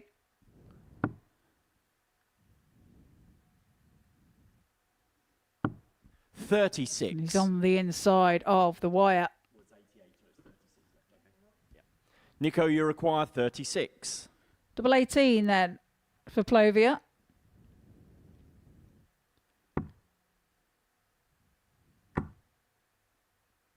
One left. No score. It's not found. Great grouping, but not found. Graham, you require So, 16. double 8 to wrap it up. It's been a superb performance from G-Man. He's flexed his muscles. Game, to beat the shot, man whose and the nation's match, capital is Graham Hall. Brussels by 4 legs to 1. Graham Hall moves on to 10 points in the group with one of the performances of the day so far. In the end, the average dropped to just underneath the ton mark, 97.72. 4 for 9 in terms of the finishing. He just had too much, and Nico Plovier has added to a couple of big performances to kick off this Tuesday session.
Welcome back, and here you see the last 6 games that we've had, 2 rounds of play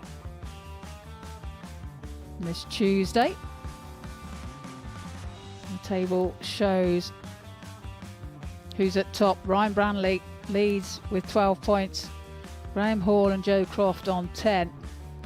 Dylan Slevin on 8. Nico Plovier on 2, and Bradley O'Connor yet to get off the mark.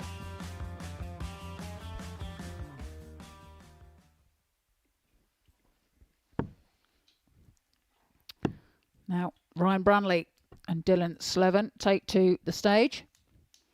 Ryan looking to increase his lead even further. Dylan currently in 4th position and looking to gain 2 points to join Graham and Joe Croft on 10.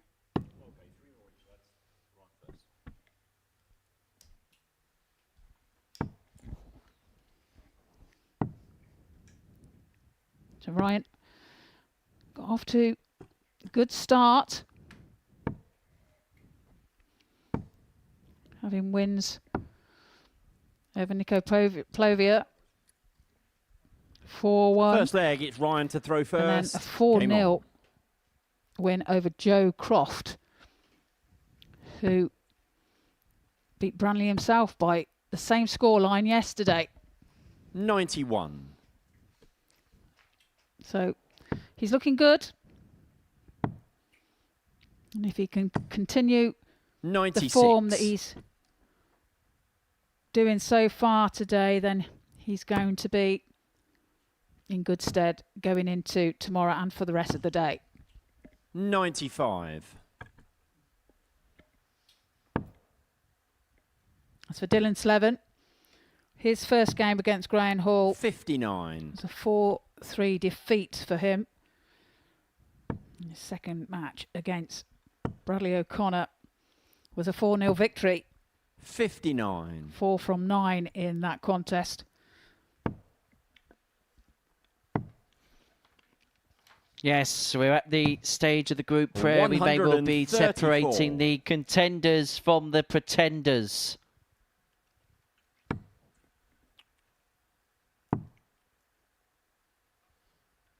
We might be heading to the stage where we 99. look from Chomp de Monde to Chum de Group. 85. Ryan, you require 157. 157 then for Branley. Treble 20 for Tops for a 157. He's already taken out a 160. Can he make the 157? Yes, he Game can. shot in the first leg. Brilliant darts Ryan from the Branley. 18-year-old. He takes out the 157 Second leg, and he it's leads Dylan by to throw 1 leg to first. 0. Game on. He is just beginning to brew up here, isn't he, Ryan Branley? 85. Really good performance in the previous game and kicking off this with a monster finish. Average could have very conceivably been a ton in his match against Joe Croft 60. just around about 15, 20 minutes ago. 95.43 was the end average for Branley. 58. And he must know he's in this position now, Trina, where if he can have a good hour or so, he could really begin to fully take charge of the group. Yeah, absolutely. And shots like that are going to give him, 100. fill him full of confidence and, you know, can only be good for the mind. Because it is a war of the mind as much as it is 100. anything else. Particularly in these round-robin formats. I can imagine, and you've played in this a number of times now, that when you're playing in these types of formats, that the brain thinks a lot more than it does in a knockout 140. game because you've got so many different other variables to think about. Yeah, the permutations can confuse you completely sometimes. And, 140. I mean, ultimately, the win is the most important, but it can come down to leg difference when it gets to the nitty-gritty. And, you know, there are going to be some times where 31. you Dylan, think you of require games, 118. probably a couple of games in, where you know you should have had that game as he looks at Tops. 98. Let's take out the Ryan, you 118, require unable to do so. 170.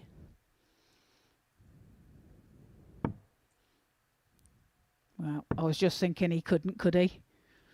Take the 170 100. after he's just taken out a Dylan, you 157. require 20. And it turned out he couldn't. As Slevin looks at double 10 to level up at 1 apiece. Southpaw side.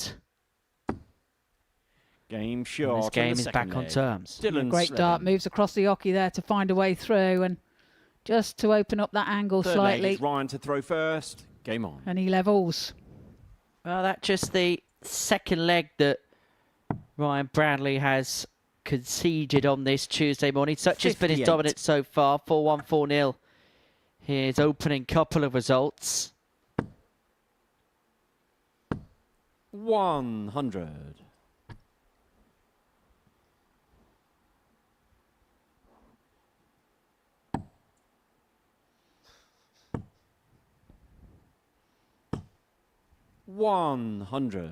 He's finding that treble 20 with his first dart on a lot of occasions, is Ryan.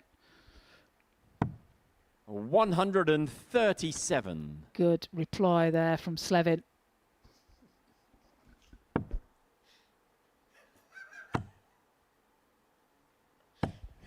$85.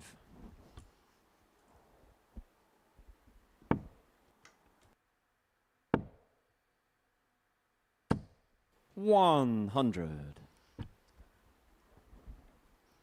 Slevin leaves himself 164 after 9.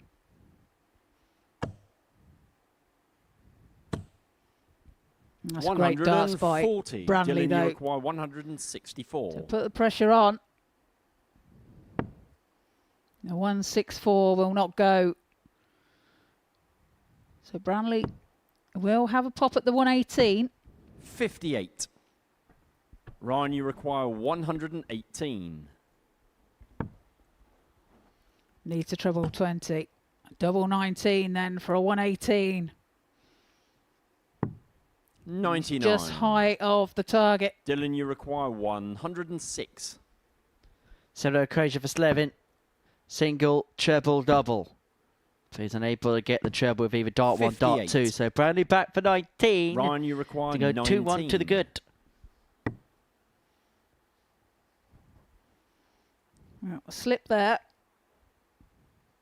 It's double 4. Game Double shot 4 is in the found third by leg. Branley. Ryan Branley. Leads by 2 legs to 1.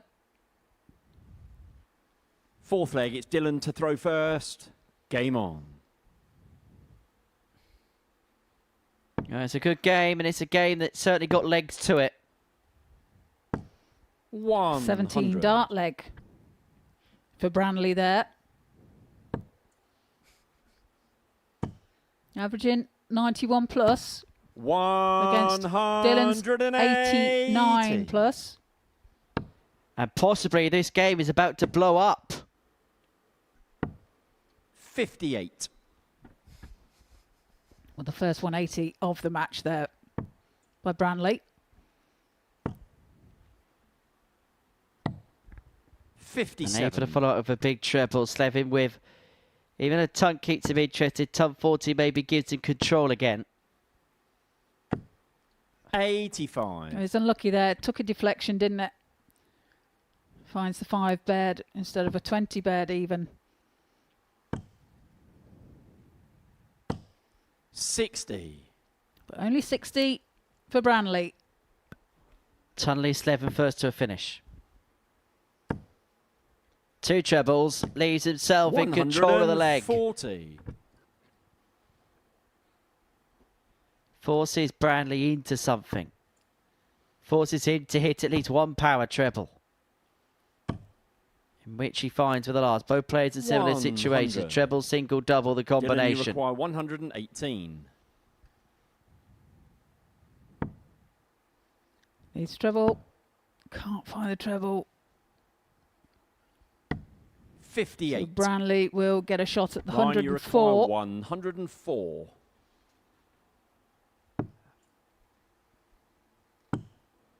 Top cent for Branley for a 3-1 lead. And Game a break shot of in throw. the fourth leg. Ryan Branley. Great darts from Ryan Branley. And there you can see Fifth leg, it's the Ryan to throw determination first. on his face. Game on. The importance of that dart. That is the second Ton Plus checkout in which Ryan Branley's taken out in this contest. And it's taken out to give him a 3 legs to 1 lead. 40. Second Ton Plus checkout, 3 for 4 total on the doubles. I say so often, don't I, that timing is everything in this game. 100. And just as Dylan Slevin had a sniff of an opportunity, Ryan Branley took out the 104, and now it's he who smells 78. of roses.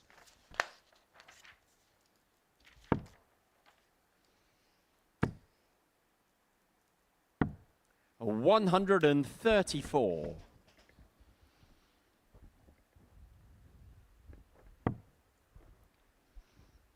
Slevin kicks off here with a turn and a 134. 82. Ryan 40, 78 and 82. So Slevin in a good position here 140. to break straight back. Finds a 140 there to leave 127 after 9. Well, Branley needed 2 trebles to leave a finish, unable to oblige. 57. So Slevin doesn't have to chase the bullseye here. He's got time to 127. pitter-patter around the 127 to save the game. He's unable to get. He's going to have to utilise that time that he's got. 45. But he's not cleaned it up the way he would have liked to. 82 could get a little bit dicey. Branley plonks in a couple of trebles here. This leg isn't over. 68. Dylan, you require 82. So is he going ball or 14s? Well, the attempt was at bullseye, but he's some distance away.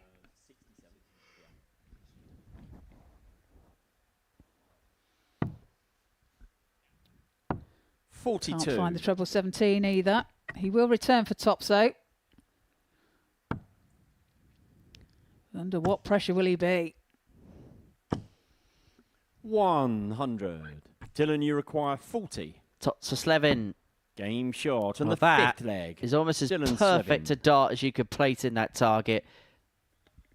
He breaks straight back. Sixth leg, it's Dylan to throw As first. well. Game on. Now, throw in to level the match. 82. Well, we are at a pivotal point in this contest and potentially a huge juncture in the group.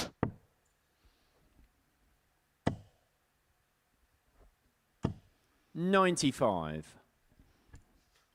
If Dylan does manage to turn this match around and take the win, 140. he will move on to 10 points and stop Ryan Branley from increasing his lead even further. And for Slevin, it really does feel like a win-stay-on type scenario for him. If he loses this game, he's probably too far out of touch to be ultra-competitive at the top of the group. But if he wins it, 99. then we could potentially have a legitimate 4-horse race to go and win this group with Plovier and O'Connor finding themselves gapped to the rest of the field. 105. That's a good 105 as well there from Branley to leave himself 167. 81. And that 81 Ryan, you require 167. makes the 99 awkward. Should he return for it? Unable to take out the 167. 127. But what he can do is hit a 127 to set himself up to win the game. Slevin being forced into tops. He's got the first. And he nearly got the second for the 79. ultimate escapology act. It's a great effort that was, wasn't it? But it's Branley Ryan, you now require looking at 40. the same target for the match. For a potential 13 dart leg. Well, he Game makes it a shot. 14 And darter the match. to Ryan take Branley. the match by 4 legs to 2 against Dylan Slevin. He remains at the top of the table, increases his lead to 14 points. And when we come back after the break, it's Bradley O'Connor and Graham Hall.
Welcome back to the Modus Super Series. Before the break, we had Ryan Branley take a 4-2 victory over Dylan Slevin, taking out a 157 and a 104 en route, averaging 91.28.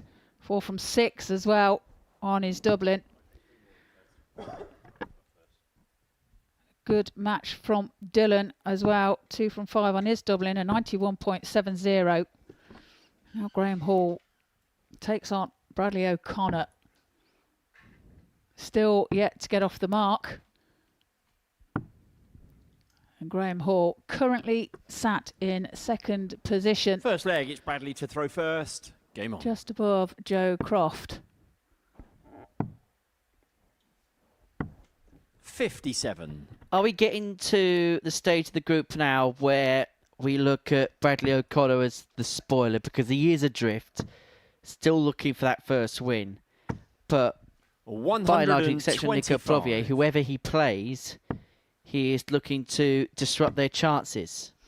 Well, we've seen it time and time again, haven't we, where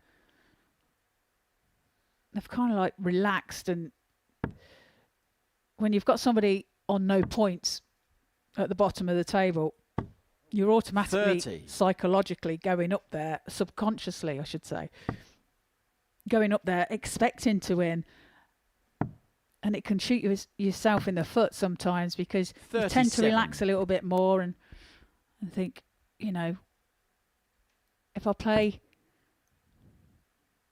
I don't have to play that well to beat them. 100. And like I say, it can really shoot you in the foot.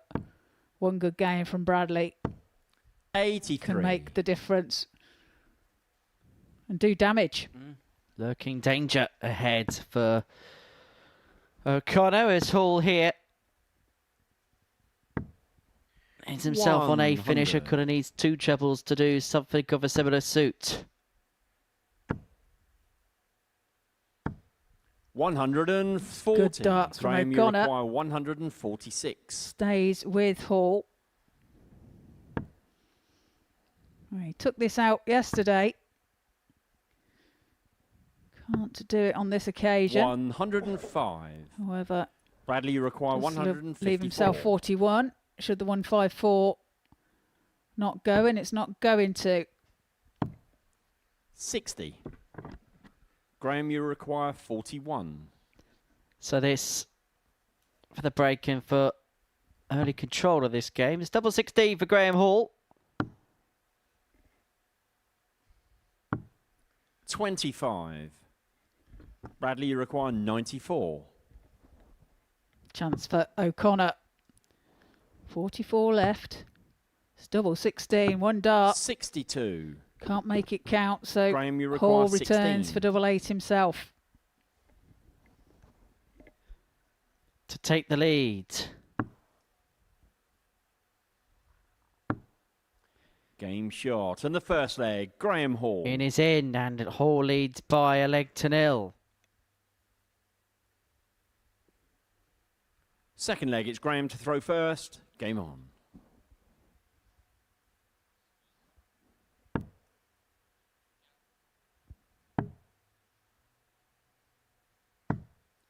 $80.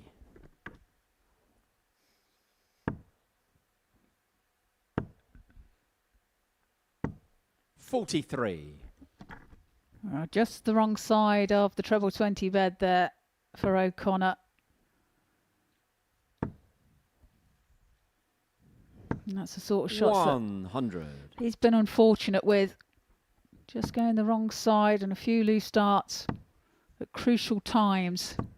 30.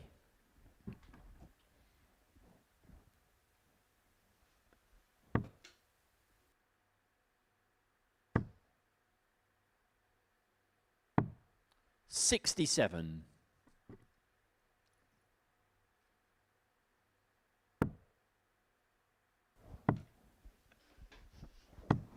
58.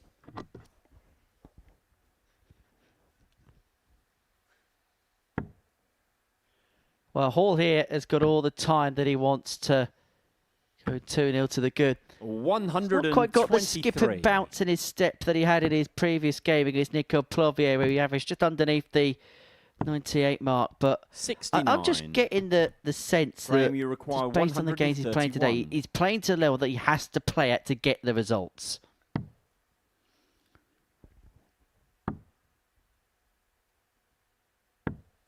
$71. Well, was going for top stops there. Unable to find, but he will return for 60. 100. Connor does find Graham, a you ton require to 60. narrow the margin. However, it's tops now for Hall.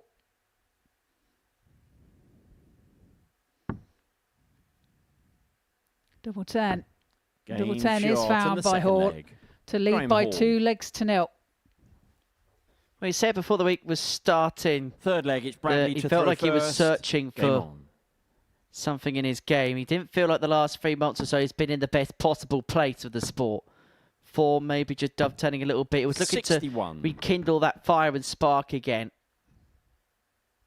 Well, he's certainly the sort of player that never gives up, does he? He's always scrapping. 58. He's always striving to get the best results out of himself. 140. Good 140 there from O'Connor.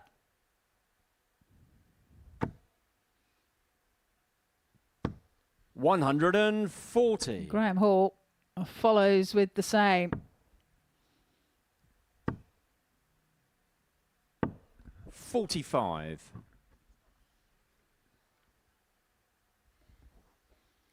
Should be 19s here.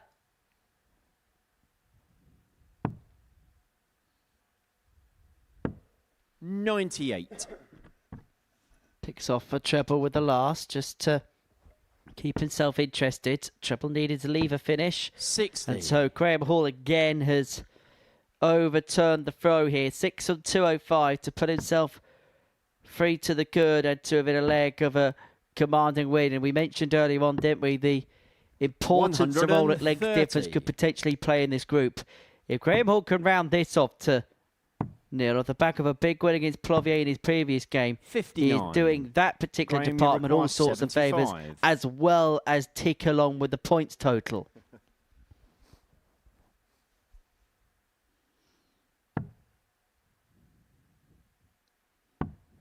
It's tops then.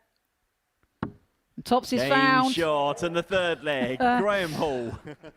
Well, a bit of banter going on between the referee and Bradley. So yesterday, Graham Hall Fourth miscounted leg, it's that Graham to throw particular first. combination. Game on. But once bitten, twice shy.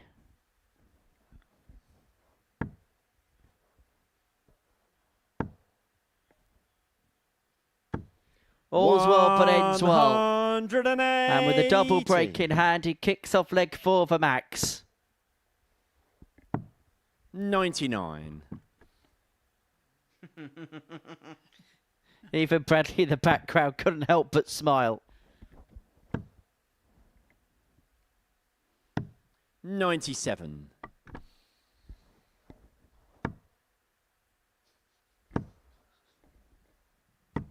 $41.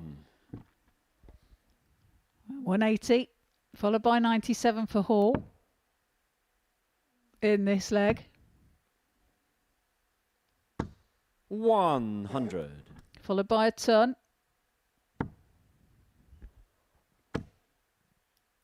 This is better from Bradley. He finds the maximum himself. 180. Graham, you require He's first. 124. And so this to round off another comprehensive win. O'Connor yet to win a leg today.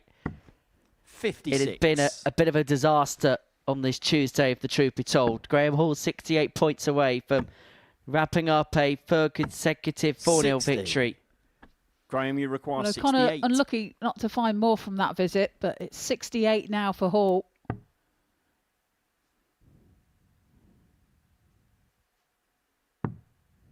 And it's tops.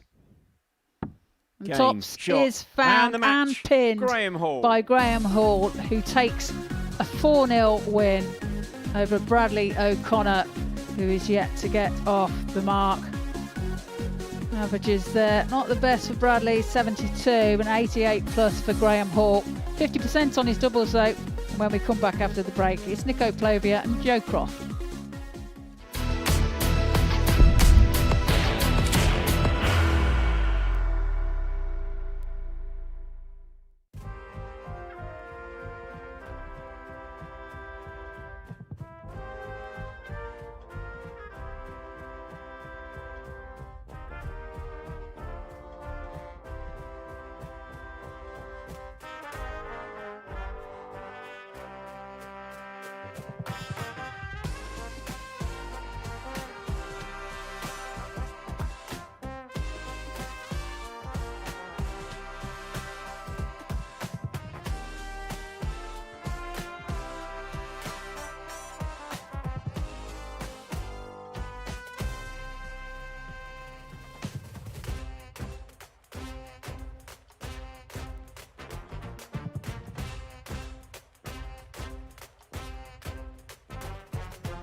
Well, welcome back. And before the break, we seen Graham Hall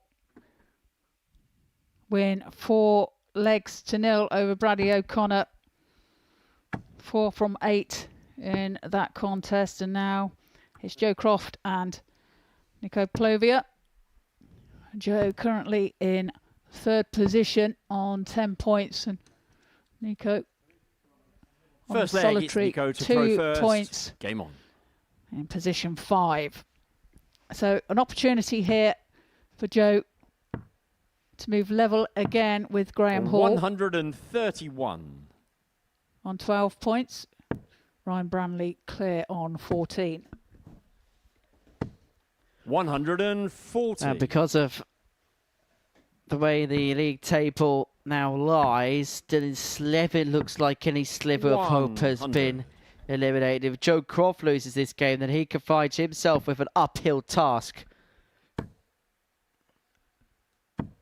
140. To try and potentially win this group. Bradley 14 points, Hall 12 points, Croft 10, 100. Slevin 8, the top 4 that are the contenders in play to go and win this group, with Plovier 6 points adrift on 2, and Bradley O'Connor 99. now 8 games, 8 Nico, you defeats require so far in this group. 170. Plovier looking at the 170. Doesn't have to go for it. We'll never see if he was going to be tempted with the bull. Well, if he did, he would have got Joe, it. you require 122. Indeed. 1-2-2 then for Croft. He 97. needed the ball as well. Nico, you require It's just 40. low. So it's tops now for Plovier. Double 10. Double 10 Game is shot on the found by first leg. Plovier Nico to Plovier. take the first leg of this match. So Plovier Second leg, taking it's the Joe opener. to throw first. And Game a nice little sign of respect for the pair. Looks like these two have really enjoyed each other's company in the practice room so far this week. 100. 15 darter there by Plovier. 96. Now Ryan Brownlee in charge. His last 2 come 100. against Graham Hall in the last, but his next match will be against Bradley O'Connor in a couple of games' time. 45. Who, as you can see, languished down at the bottom of the Group A tile. 140. 161. And for Croft to square this game 85. up at 1 apiece. Joe, you require And 161. he's going to have plenty of time to get himself back onto terms, and he is going to need that luxury to square up. 55. Well, he would have liked more from that visit there. Big score here from Plovier. 125. Joe, you require 106. Double 18 then for a 106 checkout. 88. Nico, you require 150. With the shots on. 92. Needed another treble. Joe, you but require not found, 18. so Joe Croft looking at double 9. Game shot and the he pins second it. leg. Joe Croft. It's 1-1. Levels the match. Yeah, Third just leg, it's snuck Nico to into throw that first. target, didn't it? Game on. But it is in. Doesn't matter how.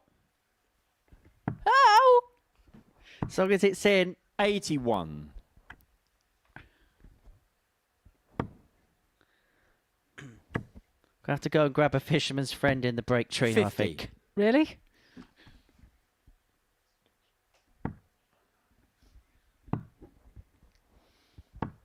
$40. It's been a while. Really? 59. The crack, that is, the voice crack.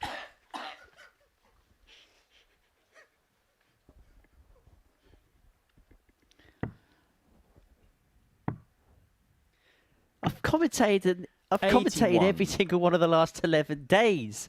My voice is on its last legs.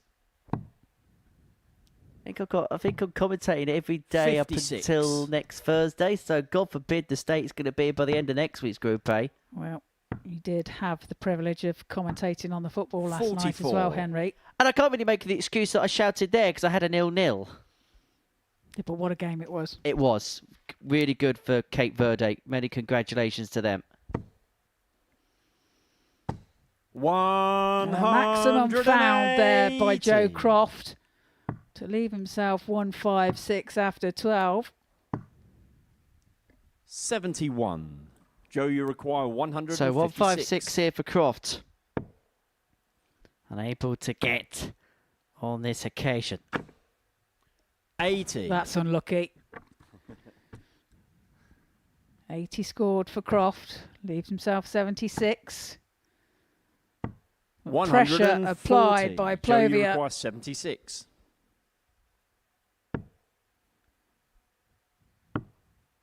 It's tops then. 36. Nico, So you require for a hold of 44. throw here, Plovier looking at 44. 30. So double Joe, you top require for 40. Croft to put himself on top. To get the break. Trailed 1-0 in this game, but now Game leads it shot by in 2 the legs third to leg. 1 Joe Croft. by virtue of pinning that double 10. Fourth leg, it's Joe to throw Well, first. Joe has a love-hate relationship with that double 10. Used to be what he would consider his favourite, but of late has tried to 94. mix things up a little bit so that if he does get stuck on that double 10, then he's got alternatives. 40. And we mentioned it yesterday. It's all about primary and secondaries, isn't it? And Paul Nicholson alludes to it a lot in commentary. It's okay having a target area which you like. It's okay having a primary double that you want to leave time in time. We saw it last week with Radek Sagansky, right? Who would do everything in his power to leave double 16, which is great when you're hitting double 16. But if that's not working 80. and then the breakdown thereafter is not working for you, you need to find a different plan attack. Yeah, absolutely. You'll see Johnny Haynes as well go all different ways to leave himself double 4. 59. His favourite double. But as you say, Henry, you do have to have a backup plan. 66. That's why I think Sebastian Białecki is such an intelligent player. Because he's so strong on either tops or 16s that if one's not working, 140. he'll go to the other. And he's not afraid to make that switch quickly. 24. Joe, you require No, it's 68. always an advantage, isn't it, having that in your armour? But it's double 4 now Game for shot Croft. in the fourth leg. Joe Croft. And he pins a double 4 to take the 3-1 lead. Fifth leg, it's Nico to throw first. Game on. Well, Joe's previous game was a 4-0 defeat 131. by Ryan Branley, so it looks like he's bouncing back here. 100. Currently averaging 94 plus.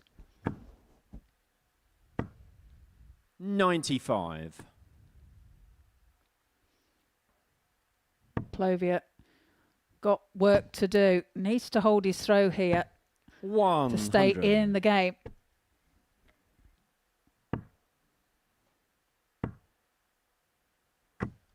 $40.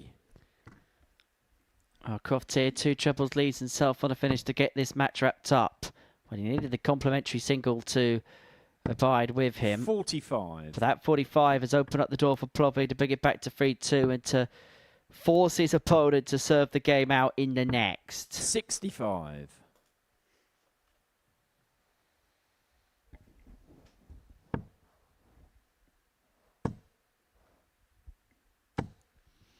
Good timing by Crofty. 180. Nico, you require 170. This, you feel, has to go. 60. Joe, you require 76. So 76 then for Joe. He's missed a big 16. Yeah. 42 left. 44. Nico, you require 110. Well, there's a whole manner of ways which you can go for the 110. And the bullseye is one of them. Double top. Sorry, for the bullseye, shall I say. 80. What on earth? Joe, you require 32. Well, it's 32 for Croft. Can you find a way through there? No He score. can't. I'm just Nico, you wondering if require that 30. combination shot there for Plovia has confused Joe somewhat, score. but he's busted. Joe, you require 32. Well, I know he likes going through 2 ways, but 57 into 30 doesn't go. Oh, this is awkward. Bottom side's all he's got. But how does he fashion the angle? Has to shuffle across. Well, chooses the right-hand side of the hockey. No score. And can't find a way through. He was looking at the Nico, bottom you of the require bed. 30. It's Plovia now that gets a chance at 30. Double 6. 18. Well, There was all sorts that was Joe, happening you there. require 32. Croft back for 32 to get it wrapped up. This is awkward. This is awkward. There's a bit in the way of this double eight. Double four. He'll be so glad he's now got an open target.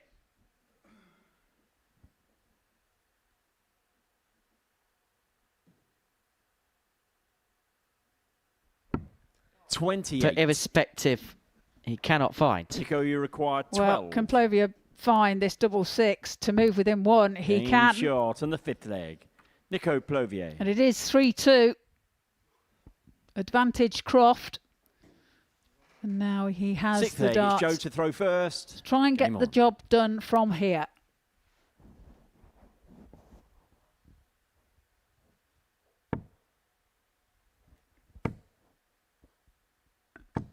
$140. 140 for Croft. Now looking to get the job done on his 140. serve. A shake of the head there from Croft in the background. 80. And an unfortunate, I wouldn't say a bounce out, but more of a fallout. Scott Mitchell would say a dart on dart out. 105. With his Dorset twang. 60. Wonder what he's doing today. Ploughing the fields and scatter. 41. Yes. He'd be doing something on the farm. I'm sure if he is watching, as I know he tends to, I'm sure he'll be filling us in as to what his 80. endeavours are on this Tuesday.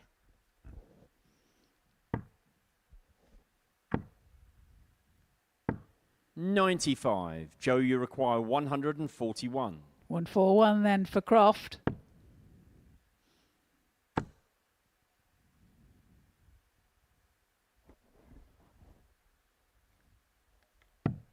$91.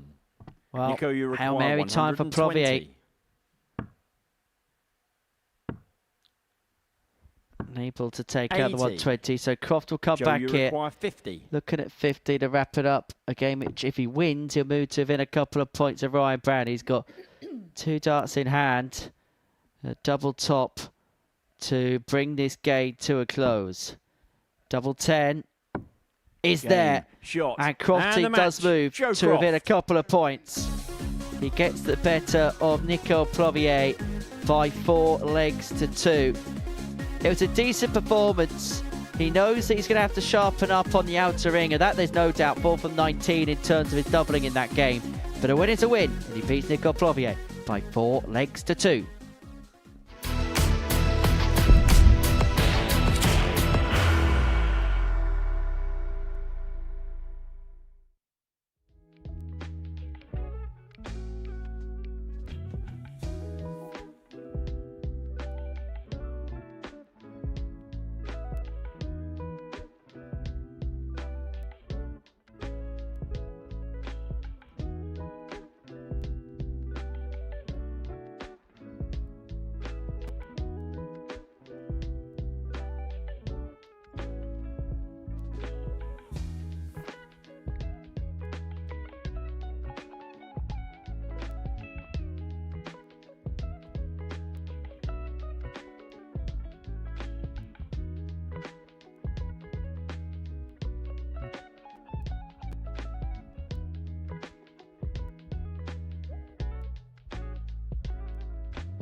Welcome back to the Modus Super Series, where before the break we saw Joe Croft get the better of Nico Plovier by 4-2. We completed 9 matches on this Tuesday morning, and it is Ryan Brandley who has control at the top of the table. 14 points to his name. Just the solitary defeat so far for him. Graham Hall and Joe Croft following closely behind on 12 points. Dylan Slevin has got work to do if he's going to keep himself in the mix, whilst Nico Plovier and Bradley O'Connor, well, they find themselves adrift at the bottom of the table. And we're going to see Ryan Brandley in action here as he takes on O'Connor. It's a meeting of the bookenders as far as this table is concerned. As top meet bottom.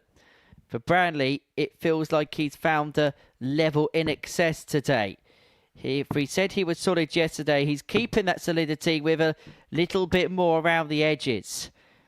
Average in excess of 90 in both his previous 2 matches. His 4-0 against Joe Croft. The average could have so easily have been a ton. Last time out, beat Dylan Slevin 4-2 with 2 ton plus finishes on route 4 from 6 in terms of his finishing. It's fair to say, Trina, that every single facet of his game is seemingly on point right now. Yeah, and as you said, it's solid, which is very much the same as what he did yesterday. And to go into the second day and to do the same, it's a hard thing to do. 55. But yes, very consistent from Brandley. As for O'Connor, 84. it's just not found his range. He's had too many loose starts, unfortunately. 58. He's had opportunities, but hasn't put himself in the position 85. or has taken the ones he's had.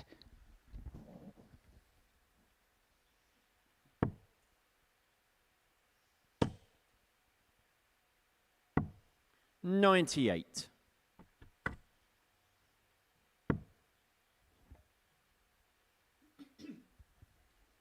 But as we said earlier, 84. he could prove to be the spoiler of the day, and if he was to get a win here from Brandley, it would really upset the apple cart.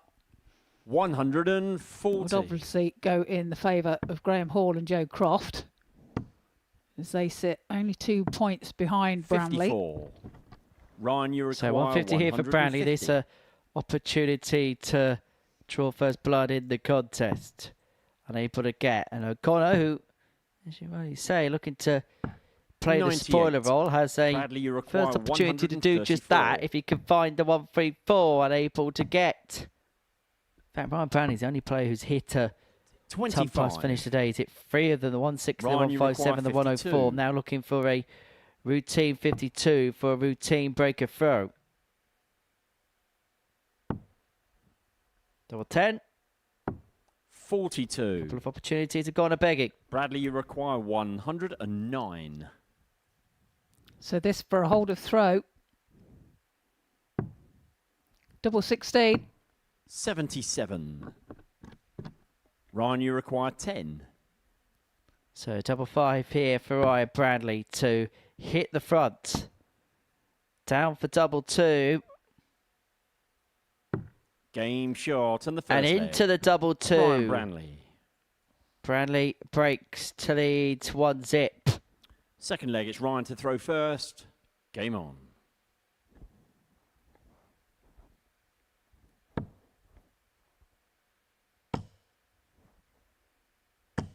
$140. Good start to the leg by Ryan. 60.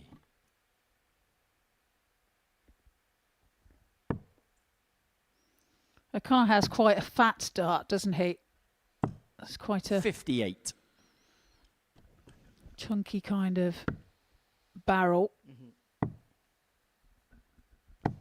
96. Not quite the chunky stumpies that we saw from Stephen Johnston last week, mind. No, indeed, they are very chunky, but he finds the target with it. 133. With them, I should say. Yeah, it does so with rather efficient touch. Brantley looking to stretch himself away from Bradley 48. O'Connor. He's got all the time he wants. He got the breaking leg Ryan, you one. require 170. And now as much time for the 170 as he wants. Well, he's taken out the 160. The 170 is not going to go. 135. Does leave himself 35 after 12. And O'Connor way behind. 62. Ryan, you require 35. Beginning to flex his muscles here is Ryan Brantley. He's got all the time that one could possibly want to muster up a 2-0 lead. To rustle up 19. a cushion, not this time.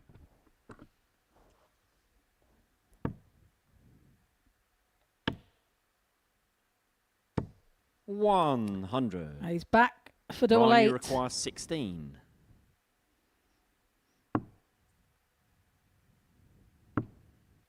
And now double 4. Doesn't like that double 8, does he? At that target. 12. Can't Bradley, you manage to require find the double 4 either. So outside chance for O'Connor. Oh, he's just the wrong side of the treble 20. And that's what we 47. found about Ryan. He's just Ryan, you require 4. slightly off target, which is making a vast difference as Brownlee looks at double 2 to take this second leg of the match. And now double 1. 2. Bradley, you require 88. Chances go a-begging for Brantley. O'Connor gets the Brucey bonus, a double Game 7 and gets the shot double on the second 7. leg. For that, Bradley O'Connor. feels like daylight robbery. Third leg, And it's Bradley that to throw is first. the first leg. Game He's on. won all day, and he's got it against the tabletop, who's only dropped a couple himself.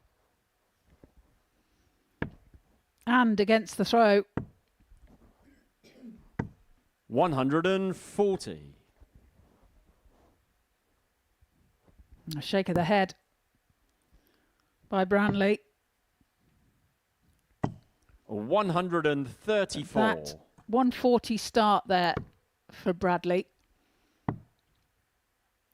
Does that give him a bit of confidence? 62. Finding that double as well in the previous leg. Well, you get the sense that something's got to give him the get-up, hasn't it? 140. He's finding something good. He's got to try and make it work. 140. Well, he's found 2 140s in this leg.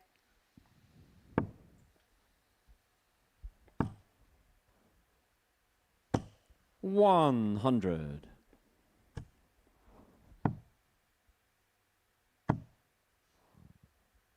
Yep.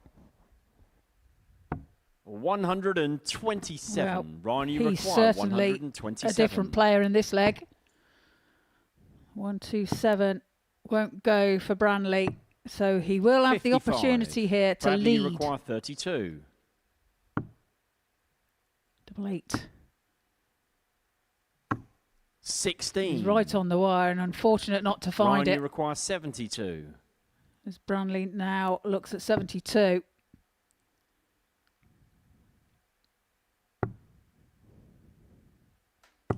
Double Game 12 is shot on found the third leg. Ryan by Brantley. Ryan Brantley to break the throw of Connor. Breaks straight back. Leads by 2 Fourth legs leg to is 1. Ryan to throw first. Game on.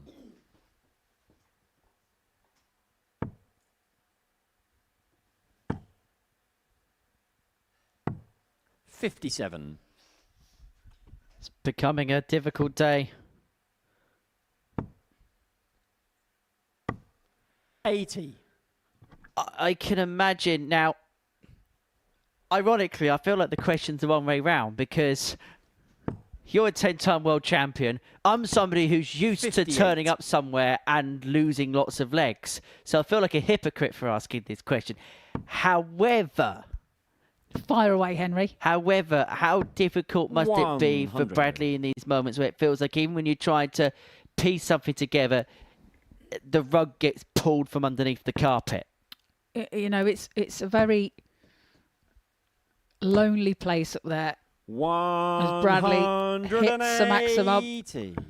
When things aren't going right, there's nobody else that you can turn to rely upon. You're all up there on your own. 45.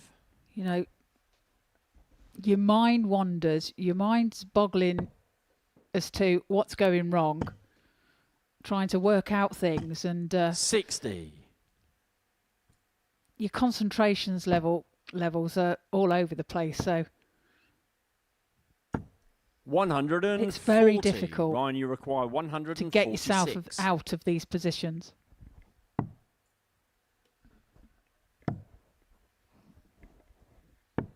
$96. Bradley, you require 136. So O'Connor 136 to level up at 2-2. Not now. 40.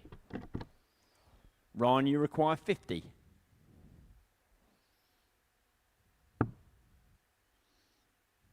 Double 18.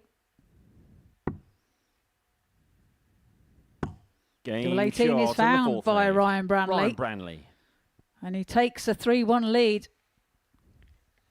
Fifth leg, it's Bradley to This throw would be for win first. number 4 out of Game 4. on. Which would put him one away from completing the card, but perhaps his most difficult test is to come when he takes on Graham Hall in match 14 80. of the session. Going back to, you were saying about how O'Connor is feeling. 140. When he won that first leg, when he won that leg, his next leg, he was finding the scores. 95. So that's what I'm saying about the psychological thing. It gives you that boost.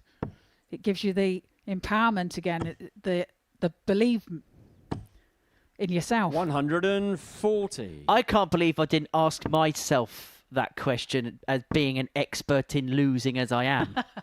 82.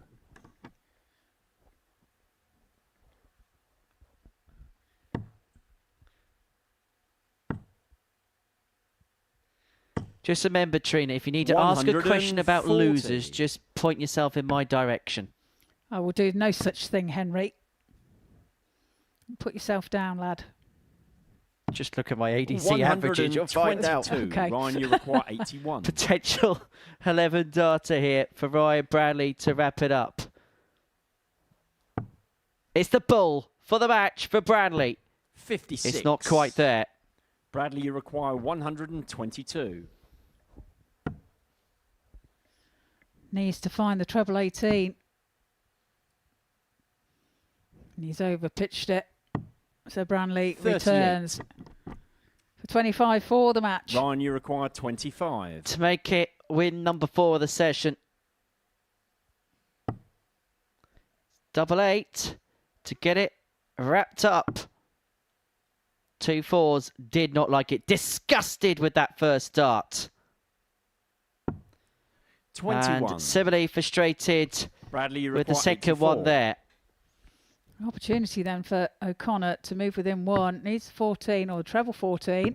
Game Double shot 11. on the fifth leg. And he Bradley does O'Connor. indeed move within 1 of Ryan Branley. Sixth leg, it's Ryan to throw first. Now Branley is throwing Game for the on. match. You got to give O'Connor every single bit of 140. credit in the world, because the way today has gone, it could have been so easy for him to kind of roll over and continue to take in the 100. blows, but he's given the fight to Ryan Branley. And when Branley's missing opportunities, which he has done, 16 darts missed at a double in this game, 97. he has been able to step up onto the scene when required, when he's had the opportunity to do so. The problem has been visits like that, scoring visits like this, which is 23. constantly seeing himself chasing behind the 8 ball in that facet of the leg. That's one thing he didn't do yesterday as well. When he was given the opportunity, he wasn't taking them.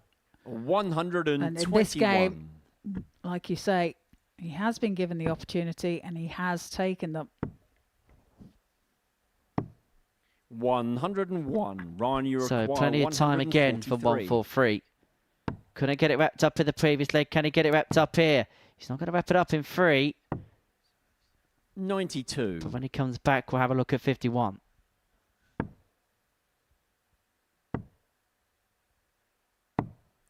$82.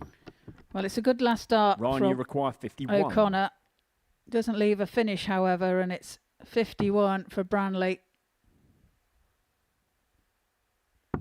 Game, shot. Double and 18 the match. is Ryan found for Branley. that win. He takes the victory by 4 legs to 2 over Bradley O'Connor. 3 from 19, not great. 86 average there for Ryan. When we come back after the break, it's Dylan Slevin and Nico Plovlia.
Welcome back to the Modus Super Season. Before the break, Ryan Bradley made it 4 wins out of 4 on this Tuesday morning, getting the better of Bradley O'Connor by 4 legs to 2. Game 11, a meeting between Nico Plovia and Dylan Slevin. As far as Dylan's concerned, this is a huge game for a multifaceted of reasons.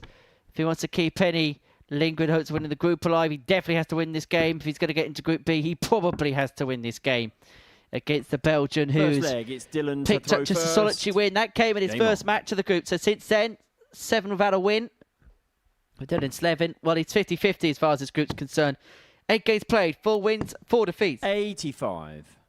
And in fairness, if you probably look at the way that he's played in this group, probably 53. a fair reflection, because he has at times been a little bit up and down, hasn't he, Dylan?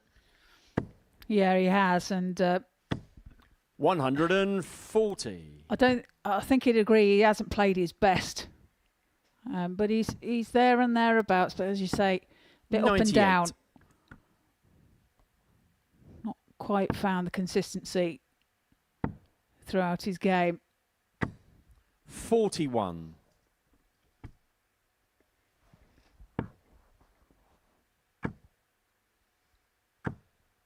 $60.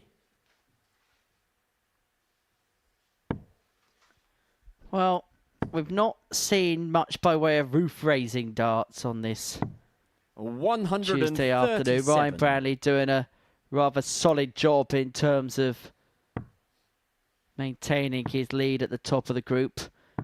As for the others, it's just been a case of trying to keep chase, and that's particularly the situation for Slevin now.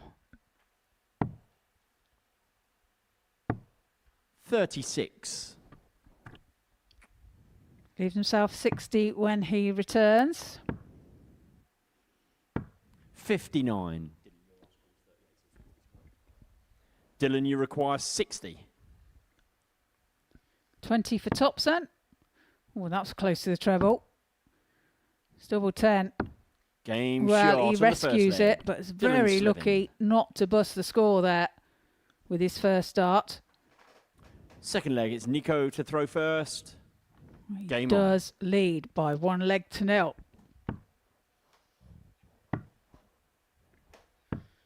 Tell you what amazes me about Dylan is for somebody who's seemingly been around forever.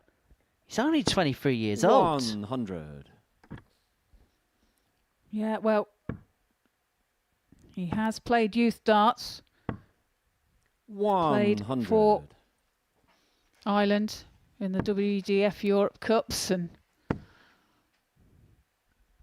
so has some 99. experience, to be fair. And he is the category definition as to why you need to qualify for 100. European tours, because year one, he qualified for a huge raft of the European Tour events in Austria, Belgium, Czech Republic, Dutch Darts Championship, European Darts Grand Prix, German Darts Championship, 81. German Darts Open.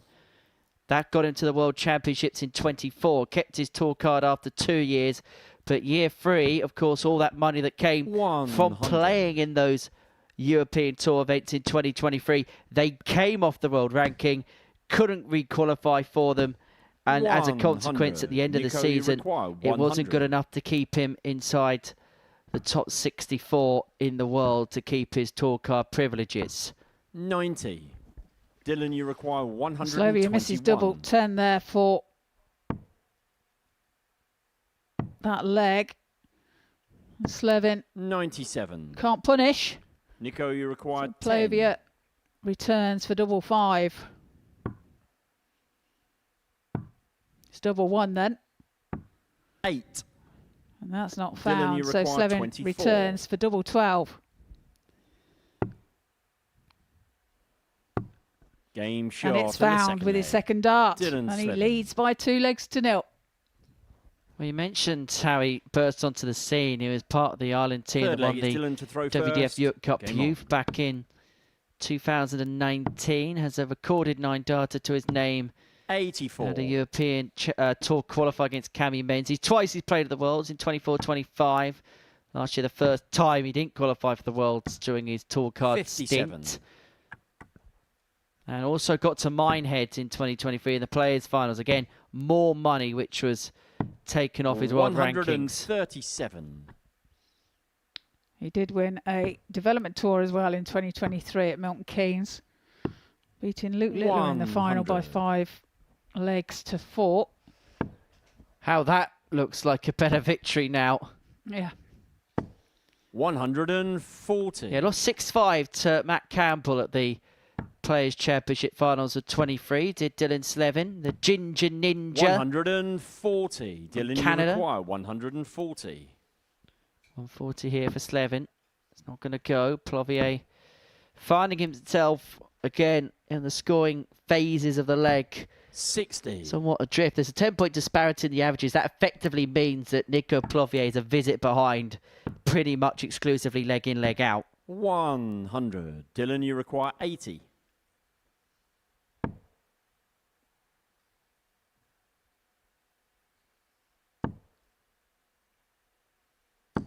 Game shot and the third Inclined leg. his way to Dylan tops, Slevin. inclines his way into a 3-0 lead. As for Nico Plovier, he Fourth leg, it's Nico to throw resides first. Game on. in a small town called Osticlo, which is situated in East Flanders. It's a 100. picturesque rural village, home to fewer than 3,000 residents and features rich local heritage alongside quiet countryside. 180. Its history dates back to the 13th century. 60.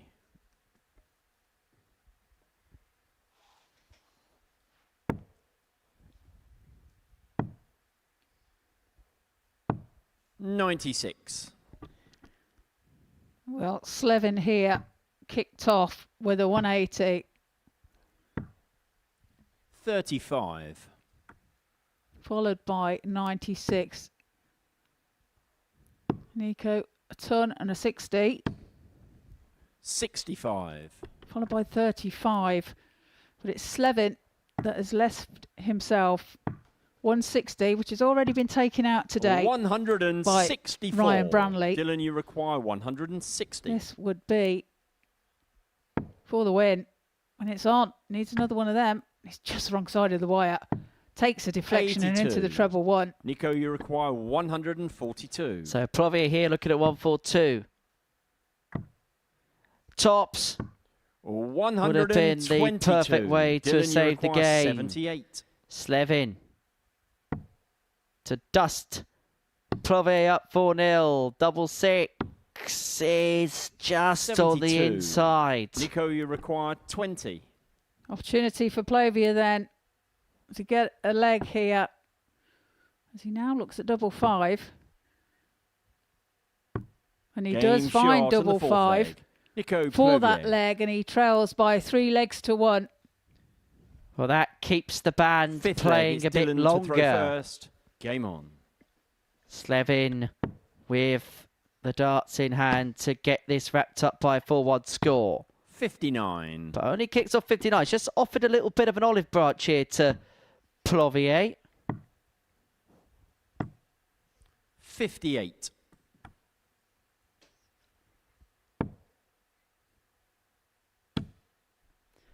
Well, there goes the olive branch. 180. That's a thorn bush. That was a nestle of 100. nettles on Dylan Slevin. It was a good 180 as well, wasn't it? All neatly compacted together. 98.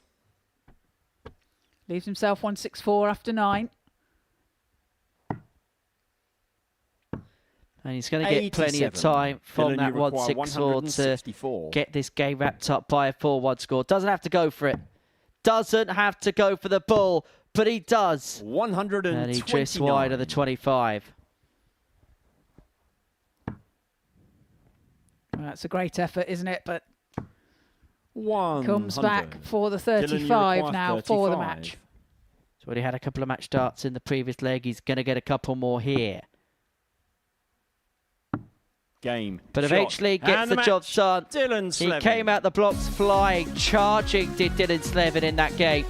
Led 3-0. Plovier threatened to fight back for a small time, but Dylan Slevin just had too much in the end. Average just underneath the 94 mark. A 4-1 win against Plovier. Next up for us, Graham Hall and Joe Croft go head to head.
welcome back to the Modus Super Series here live on Pluto TV. Before the break, we seen Dylan Slevin take a 4-1 win over Nico Plovia, which is 93.71. Much better game from Dylan. Played some good stuff, and now we have Joe Croft and Graham Hall sat second and third in the table, both on 12 points. So this very important game for both players. Whoever wins this will go within 2 points of Ryan Branley, who leads at the top of the table on 16 points. Game on. Well, it's a game this lunchtime which gives food for thought as far as this group table is concerned. Graham Hall, if he wins this, then he moves to within a P shot of Ryan Branley at the top on 16. Now, these two are having a little bit of a chuckle over something. Don't know what. 85. I could shout out the window if you want, but I think it'll put them off. That's probably an inside joke, Henry.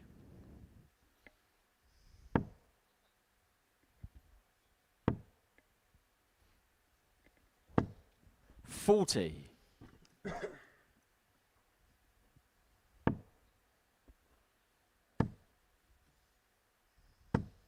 60. Now, tentative game here. Probably because they know the importance of it. 60. Only the one treble found so far by both players. 100. And I just wonder whether this game could, as a consequence, get a bit scrappy because both players know exactly what the consequence of victory, or more to the point, what the consequence 25. of defeat is. Yeah, exactly that. And it comes a point where sometimes you can try too hard because 60. of the importance of it, and rather than just kind of like trying to relax and let your darts do the talking. But if it was as easy as that, Henry, you'd be able to do it. 81. No comment, Your Honour.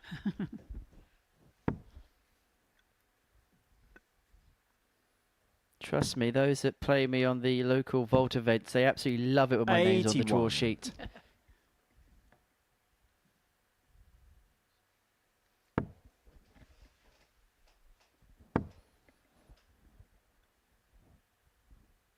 $174. Well, that's Joe, great you setup require play by Hall. 115. Puts the pressure on this 115. 90 left. Can't find the treble 18. Yes. So Graham Hall will 79. return Graham, you require double 18 36. for first blood in this match. Game shot on the first leg. No mistake Graham Hall. whatsoever. G-Man leads. Second leg, it's Joe to throw first. Game on. Crofty had put himself in a great position should Hall have missed that shot 96. at double 18. Left himself the same number. Wasn't given the opportunity. 42.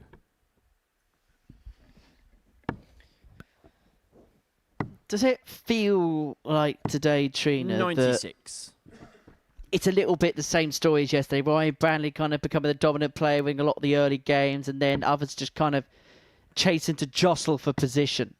Yeah, I think so. You know, it's the same contenders, isn't it, 57. really? As it was yesterday. There hasn't been too much movement. 99. Fifth and sixth haven't moved at all, but there has been a bit of a tussle between the rest of them then for places.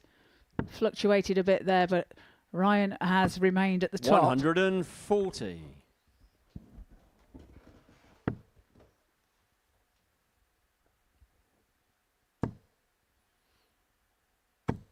$140. It's a great 140 found by Croft. Moved across the oche to get past A dart that was blocking. 92. Joe, you require Good thinking 70. from Hall, but it's Croft that has first opportunity. Looking at tops Game and shot finds in the tops. second leg. Joe Take Croft. out the 70 to level up the match at 1 apiece. Third leg, it's Back Graham on to throw terms first. on a busy Game on. day's worth of darts. A number of our Super Series stalwarts are in action in wonderful Wigan for Players' Championship action. 140. Harry Ward, who lost out on Saturday night. He's got a first round assignment against Darryl Pilgrim. Now that really does feel like a Modus game. Tommy Morris 80. takes on Alan Sutar. Tommy Lishman saw him a couple of weeks ago up against Adam Lipscomb. Joe Hunt, we're going to see him here on Thursday. He takes on 59. Richard Veenstra, wins that. He'll take on one of Arno Merck or Jerry Van Schie. Nathan Potter takes on Tom Sykes. 140. And just one to tick off the book, because this is some game. Bo Greaves and Ryan Joyce in a first round. 162. Brutal. And an All Challenge Tour gamers, Danny Ayres takes on Lewis Pride. And Henry Coates, who of course we know is into Champions Week, he takes on Gabriel Clements. 140. Graham, Well, you require brilliant setup play here. 140. In Hall's previous throw, finding the 162 to set up the 140. However, the 140 will not go. 30. And Croft Joe, you has a chance at the require 141. 141. And that is not going to be possible either. 57. Graham, you require So 110 to lead the game by 2 legs to 1. Just feels like one of those matches where we're just going to see exchanges like this. Pivotal moment at the back end of leg in, leg out. This finish won him Game the Tour shot Championship and the third leg. title. Graham And it's Hall. got his nose in front here. He loves that finish on this stage. Fourth leg And is how Joe to throw timely first. that Game first ton plus check of the day is. And how Joe Croft in the background would have craved an opening to have got the break. 140. Indeed, and you saw him at the back of the stage. Just a little nod of acknowledgement. 96. Just one final one. How about this for a first round tie? Ryan Searle against Derek Coulson. 140. Well, that's a hard one to call, actually. Derek's playing so well at the moment. Well, Derek Coulson goes into it on a 19-match unbeaten streak. 140. From here, of course. Of course. Well, he basically played the Challenge Tour Champions League, really, didn't he? With Harry Ward and Danny Ayres and 135. Oliver Mitchell in there. Well, going back to this, it's a brilliant leg from Croft. He's left himself 86 after Joe, 9. you require 86. He's looking to level here. It's bullseye. 61. And he's just south Graham, you require of the target, 142. giving the opportunity back to Hall. Unable to apply to the 142, so Croft will come back looking at 25 to get this game back 102. to Joe, an you require equilibrionic 25. point. Well, he's missed the big 9.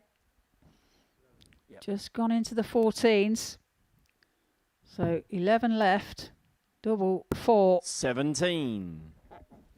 And that Graham, could you prove require 40. crucial. So that gives the opportunity and the advantage back to Hall here, who has Game the chance shot to and the break fourth and leg. does just Graham that. Hall. He leads by 3 legs to 1. There's just a sense and feeling here with Joe Croft.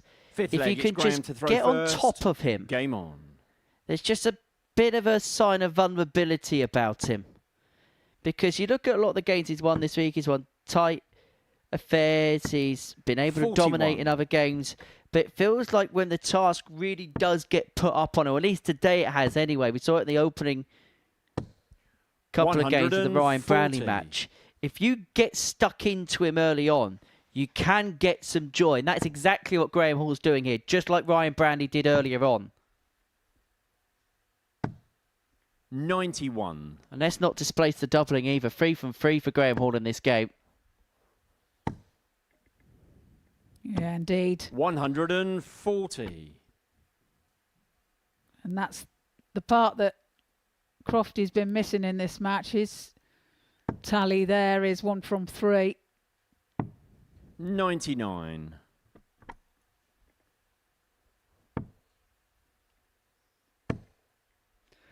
Well, I thought it would be prized. Tunnel Dooley's the first to have finished. Good riposte this, just when a couple of questions were being asked of him.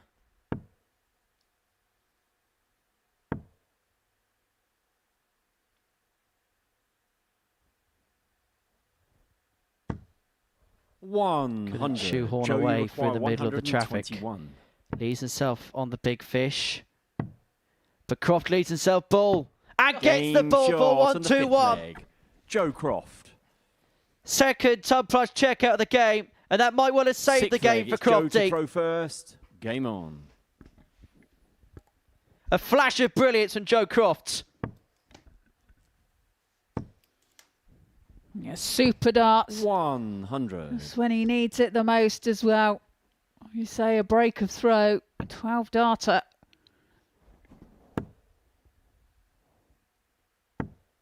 $43.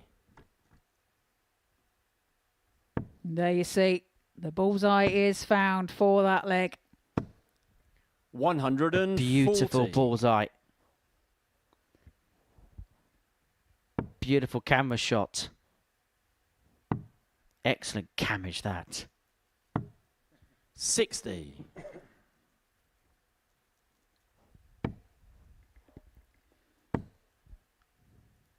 Well, Hall here 100. having an indifferent leg so far.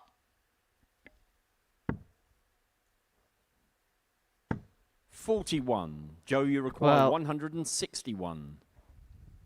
He's fouled. A bullseye finish already. Doesn't have to go for the ball this time. He does again, and he nearly fouled. 136. And why not? He was feeling confident from the last bullseye, so Well, 137. the average now in excess of a Joe, ton. you require 25. He is really taking this game to the max, is Joe Croft.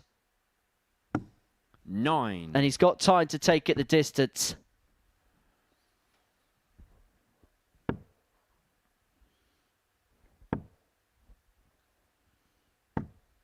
$41. that's only 41 require from Hall, 16. so he still has 6 at this should he need it. Game He doesn't. shot He and only the needs sixth the one leg. dart, and Joe we go Croft. to a deciding leg. Hall has the advantage. 7th and is final throwing leg. first. It's Graham to throw first. Game on. All the way to a last leg decider in a game where both players have got their gnashers really stuck into proceedings. 60. Only a 60 found by Hall there, so it's an opportunity for Croft. But he comes up 41. troublous as well. Well, who really can get their gnashers stuck into this? $100.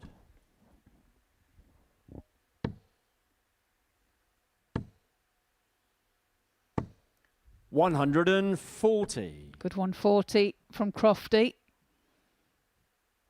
He has to outscore Graham Hall in this leg to get the advantage. But 140. Hall matches the 140 from Croft. Well, Graham Hall has had to 60. stave off a Croft fight back, but now finds himself 2 within 6 darts of sealing a 4-3 win. We said that this could be a tentative affair. We said it was a crucial game. 100. for Graham Hall to move into it. A couple of points of Ryan Branley, and he plays Branley right at the very last. 140. Graham, you require 101. Well, this really is a tight game, isn't it? But it's Hall that gets first chance. 3 dart combination. And he can't make it. 49. So Joe, you require Crofty 120. has a chance at Shanghai. That's a good dart to find the treble, but he's just to the side. 60. So 2 match darts. Graham, you require 52. Should be on the horizon here for Graham Hall to put himself back in charge of his own destiny. It's double 16. He saw a 3-1 lead evaporate, but he has managed to hang on in the last. Graham Hall.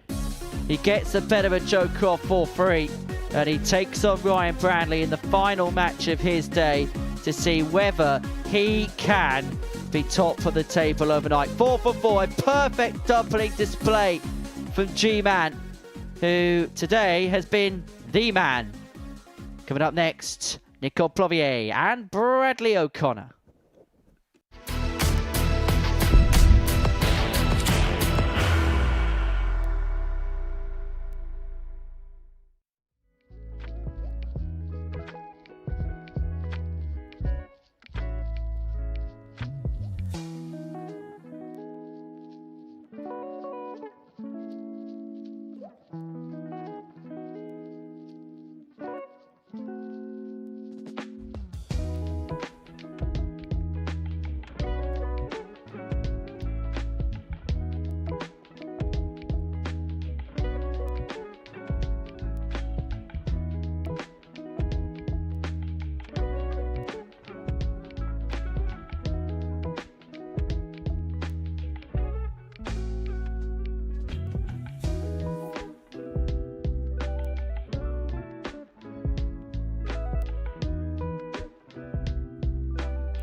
Welcome back to the Modus Super Series, and here now, that's the last 3 matches played. 4-2 to Ryan Branley against Bradley O'Connor, 4-1 Slevin and Nico Plovia, and Graham Hall just beat Joe Croft by 4 legs to 3. And that puts us with the table as stands like this. Branley still at the front, but he has Graham Hall to play after this game. Graham Hall in second position. So now we have Nico Plovia and Bradley O'Connor, the two that stand 5th and 6th at the bottom of the table. Bradley yet to get a couple of points to his name. Plovia with the solitary win, and that came yesterday.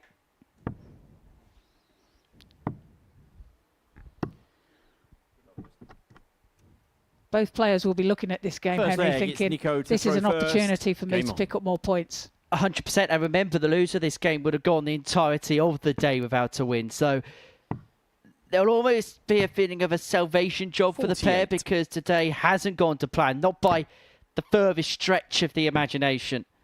For Bradley, I just think he just wants 31. he just needs to find a way of getting a win, any kind of win, because I just worry about him if we get into tomorrow's play 99. and he's still without a win, because it's very easy for the shoulders to sag, and it's going to be a very long time. I mean, we're running around 20 minutes early for the session, so he's going to be 46. out of here probably by about 1:15, and that's a long time between then and tomorrow morning to 60. potentially be stewing over what has happened today. Yeah, there's good and bad things about that. I mean, he'll want to be getting off the stage 125. now. You know, he'd like to make this a win, of course. But as soon as he gets the opportunity, I'm sure he's going to take it and get out the building. Well, if Nico Plovier keeps hitting them, then that might 96. happen. Nico, you require It's 114. been up and down for Nico today. There's been moments, but it's been nothing more than patches, if the truth be told. However, Shanghai 19. 76. A bit low on that one, but yeah, going back to Bradley. 52. He can go Nico, back. you require 38. There's not a lot he can do about today, so as Plovia Clean shot on the pins first double leg. 16 Nico for the Plovier. first leg of the match. Yeah, I'll go back to Second leg, it's Bradley to throw first. his accommodation, Game on. staying nearby. I do believe he has the family with him. So, 140. you know, he'll just recoup and try and get himself together for tomorrow. And if it doesn't happen again 96. tomorrow, then, you know, he's got to reset himself for Thursday and Friday. And that actually helps probably for him as well in terms of switching off, because if you got the family round, you can just completely 85. forget what's happened. The sun's out, go and see the city, go and do something. Do something that's the furthest away from darts that you possibly can, and 55. forget about what's happened today. Yeah, indeed. 96. And what you can't forget is, however disappointing this Group A is to you, 45. then, you know, you've got Thursday and Friday. All is not lost. You can still make Saturday night, finals night. So it's about kind of like trying 85. tomorrow. His best thing to do is to come here and try and iron out the issues that he has. Try and group his darts a little bit 83. more. Concentrate Bradley, you require more 95. on each dart and get things right going into Thursday and Friday. 39. Speak about it every week here, don't we? Reset mentality, and that's going to be so important for both players. Now, Connor does have an opportunity here. He's got a bit of time for the 56 now. 140. Bradley, you require 56. 140 does leave Plovier on a 2-darter, but it's 2 darts in hand at double top, 16. which is not found. Nico, you require 82.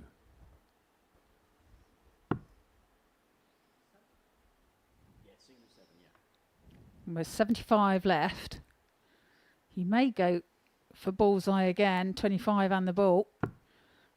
He does choose to go that route, but takes deflection and into the 8. So 15 scored. 66. Bradley, you require The 40. chance for O'Connor then to level. Double 10. 30. He's pulled that well inside. Nico, you We'll require come back to that in the 16. next leg. Double 4. Game 2-0 shot in the Clovier. second leg. He gets Nico the break. He Clovier. takes command of the game. Are we getting to this situation now with Bradley O'Connor where leg, we it's saw Nico to that throw opportunity first. there, Game free in on. hand? Is he almost trying too hard to force the issue now? Yeah, you can easily get into that position because you're trying everything. 93. You know, especially when you can't understand why things are going wrong. You know, you do tend to try absolutely anything that pops into your head, 140. basically, to try and find a solution. Is this where I step in with my exceptional analysis as to what happens when things go wrong? Yes. 134. How would you deal with it, Henry? Retire. But then I do that every week and then say next week I'm going to play. 135. A bit like a Barneveld then. My 49 averages stack up against 85. absolutely no one because no one averages that poorly. 96. Well, Connor's left himself 130 when he returns. 79. He's left that Bradley, after you 9, require so potential 130. 12 here. It's double 5 for that 12 Game darter, shot in and the that's third what we leg. know he can Bradley do. That O'Connor. is why he is here. He finds Fourth leg, it's the Bradley double to throw 5 first. Game to on. take out the 130. And he gets a leg on the board with a break of throw. Bradley O'Connor take about... 46. There's a saying, isn't there, in those iconic boxing films, it's not how hard you hit, it's how hard you get hit and then keep moving 44. forwards. Bradley O'Connor has been hit with haymakers all day long, but he comes back off the canvas and swings a big right jab at Nico Clovier. 85.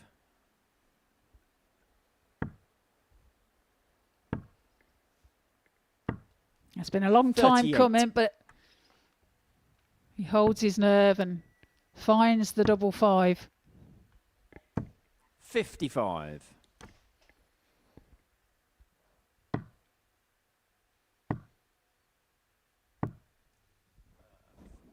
99.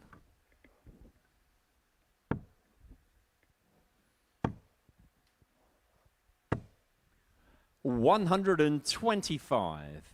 2 treble visit there for Bradley.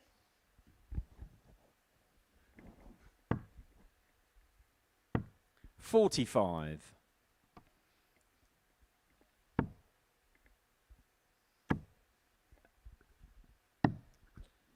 68.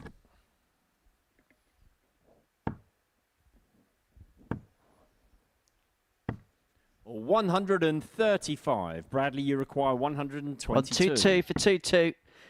Triple 18 for the ball. Unable to get to Clovier 140 54. to put himself Nico, 3-1 you require up 140. and to get a prize break.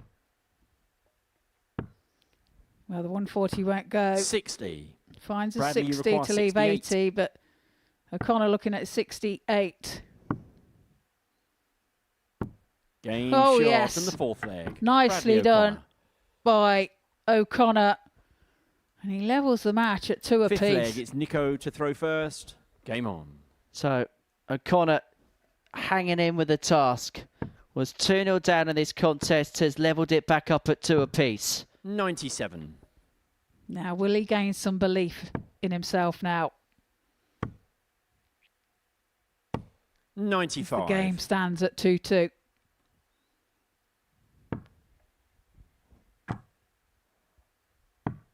$122. A deflected dart with a second. Forced to move to the treble 19s, and it proves profitable. 100.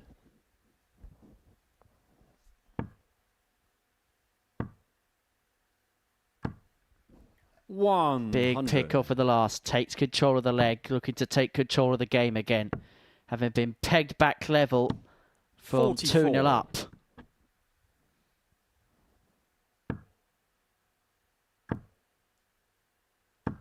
$100.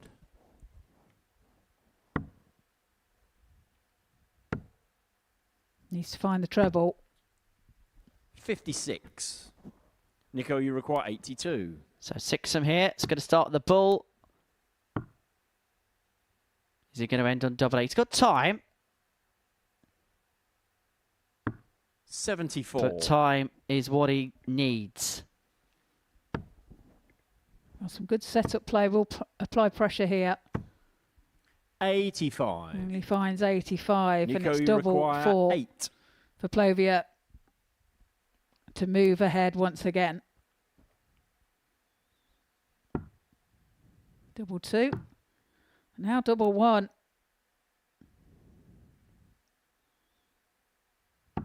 He Game does shot find on the fifth double leg. 1 Nico Plovier. to move ahead by 3 legs to 2. Plovier one Sixth away leg, it's from an Bradley to throw O'Connor double. first. Game on.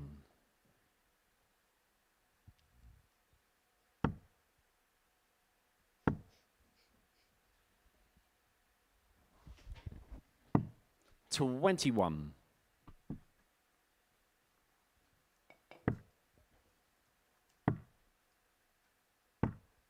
$44. Well, no damage done there.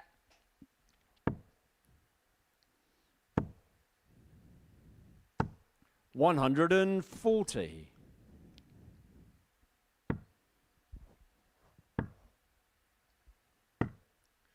$26.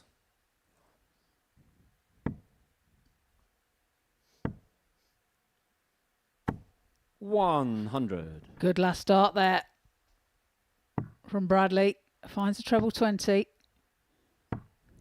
$44. And he's looking good for this leg. To take, wow, that was some bounce out, wasn't it? Well, there's wild and frivolous, and then there's that. But that's a brilliant 120. recovery as well. Fair play to him. All things considered as well. Context of everything. We'll 95. see Bradley, you require 120. whether we needed those extra few points or not.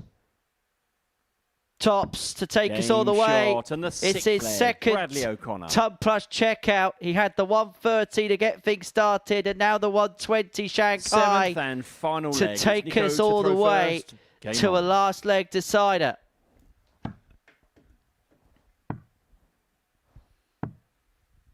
$80.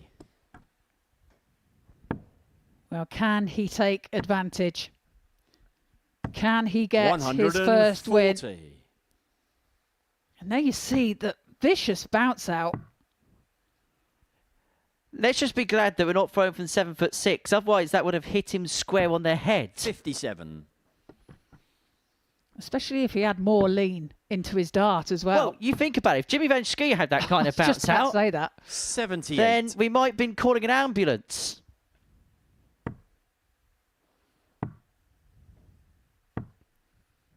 The first aider that's on the scene today was very nearly called into action. About time they did some work. 32. Oh, It's a good thing we don't get any accidents. don't say things like that. 36. It's like a good smoke alarm. You don't really want it to go off, do you?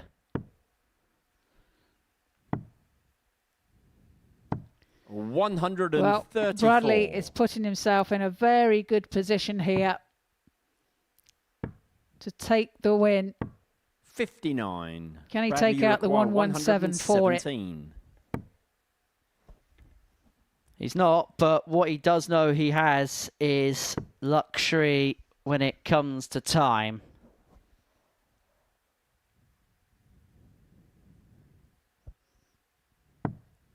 $44.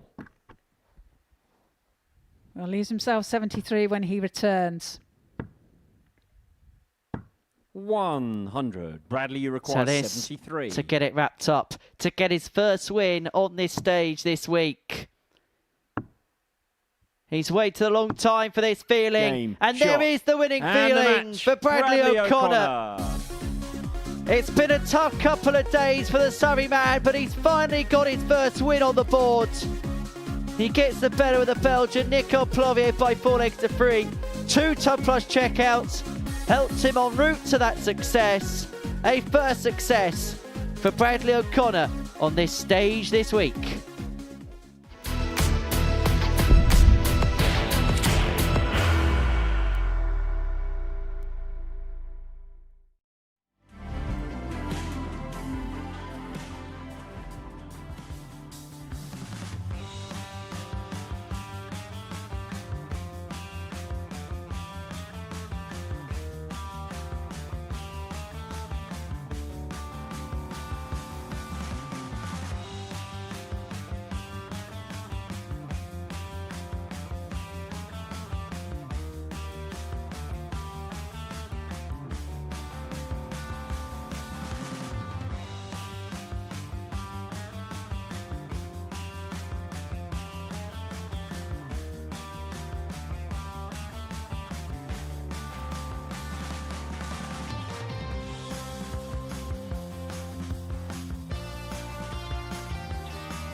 Well, welcome back to the Modus Super Series. And before the break, we just seen Bradley O'Connor take his first win over the last 2 days' play, beating Nico Plovier by 4 legs to 3, taking out a 130 and a 120 checkout. Now, a very important game for both players, and indeed could determine the league table topper going into tomorrow. Well, this really is the game of the session, isn't it, between Ryan Bradley and Graham Hall? The most significant game that we're going to see on this Tuesday here at the Live Lounge in Portsmouth. If Bradley wins, he has a 4-point gap overnight and is in a very good position to then go on 95. And qualify for Saturday night's final. As for Graham Hall, if he wins it, then both players are level. There is a 8-leg gap in terms of the legs difference. The only way Graham Hall can top the table overnight is 60. If he was to beat Ryan Bradley by a 4-0 score. So any one leg for Ryan Bradley in this game will mean that he would top the table overnight. If he wins it, he'll be full clear. 99. This is literally the definition of a 4-pointer. Yeah, absolutely. 100. And believe you me, both players will be wanting to go into tomorrow top. 60. And although there won't be much in it, it is a confidence boost.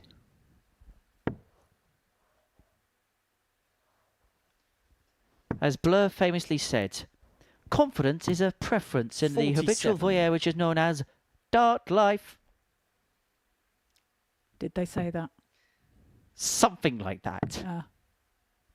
So they didn't then, really? No, if I carry on like Okay. if I carry on like that, I won't be living in a country house. And I can't paraphrase anything from song 2. 83. It's Ryan, you 151 require for Branley. 151.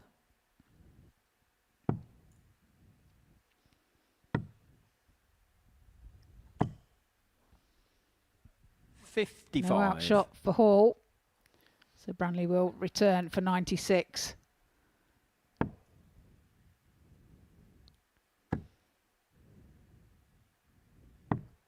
$99. So 96 Ryan, you here for require Branley 96. to get himself off the mark in this contest. Does he stay there or look at double-double? Went double-double, unable to execute. 40. So Hall here Graham, you looking require at 112 112. to get the break that he needs to get at some point if he is to go on and win this contest. Did take out a timely 110 in his previous game against Joe Croft. Is he going to take out a timely 80. 112? Knows the answer. Ryan, you require 56. Well, opportunity missed there from Hall. It's double 16 for Ryan. Just takes a step back. Game Focuses shot in the first leg. and pins the Ryan double Branley. 16 for a holder throw. And he leads by 1 leg to 0. Got to say, Second leg, that it's was Graham to really throw good there first. from Ryan Branley. Game on.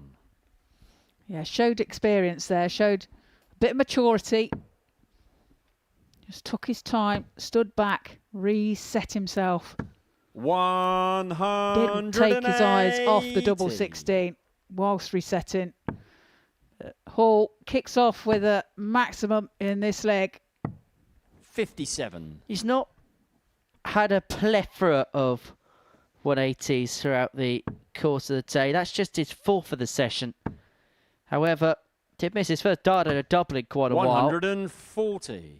4 from 4 in his previous game against Joe Croft en route to a last leg victory. Was 4 from 8 in his game against Bradley O'Connor. 100. 4 from 9 against Nico Plovier. The only game where there's a bit of a blot in terms of the finishing was the match against Dylan Slevin. But it's been that proficiency in terms of finishing off legs, 99. which has put Graham in the position that he is now. Remember, the winner of this game would not just put themselves in a great position in the group, but they would have ran the card for Tuesday. 58. Graham, you require 82. Well, for a potential 11 darter here. And it is double 16. Just moves across slightly. 50. But the deflection is not kind. However, he will be back for the same target. 96. Graham, So you double require 16 for 32. Graham Hall to square the game up at 1 apiece. Game shot. Well, missed in the target in second the first leg. Not Graham going to make the Hall. same mistake in leg 2. 13 dart leg there for Graham Hall. Third leg, it's Ryan to throw first. Game on.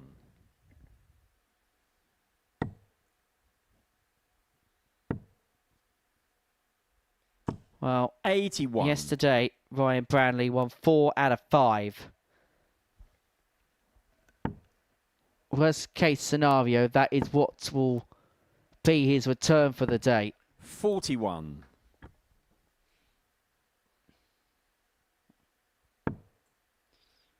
Graham Hall again shaking his head. He's playing well, but he feels like there's still more in there. 81.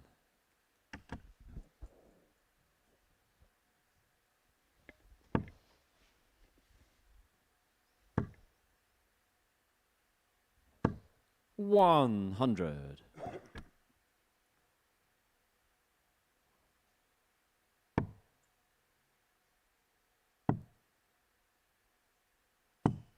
58. Trebleless visit there for Branley.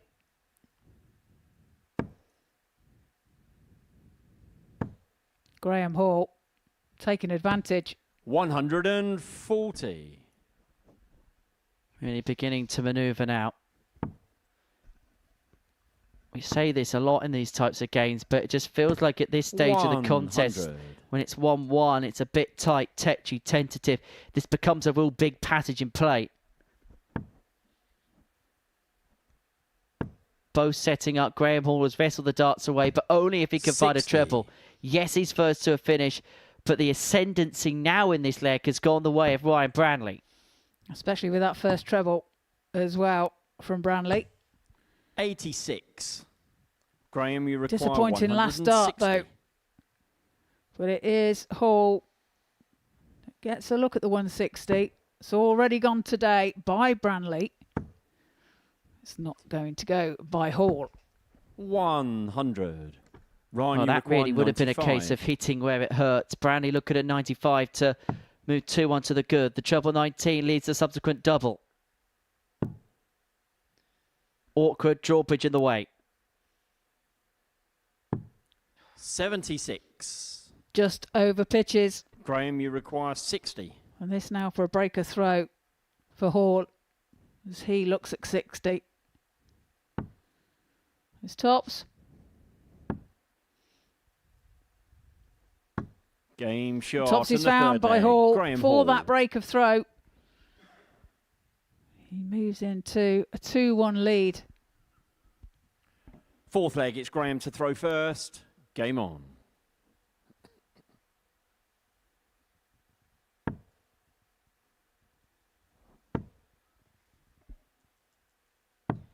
$99.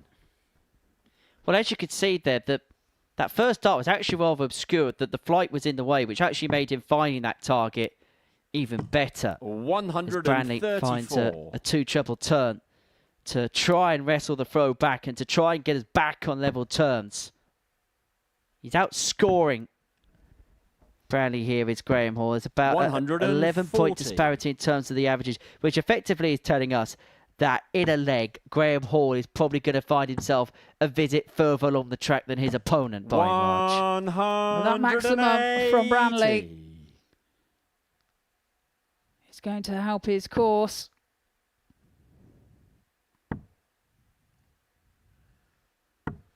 $98. Hall does leave himself a finish, but it's Branley that should be in the better position after this throw.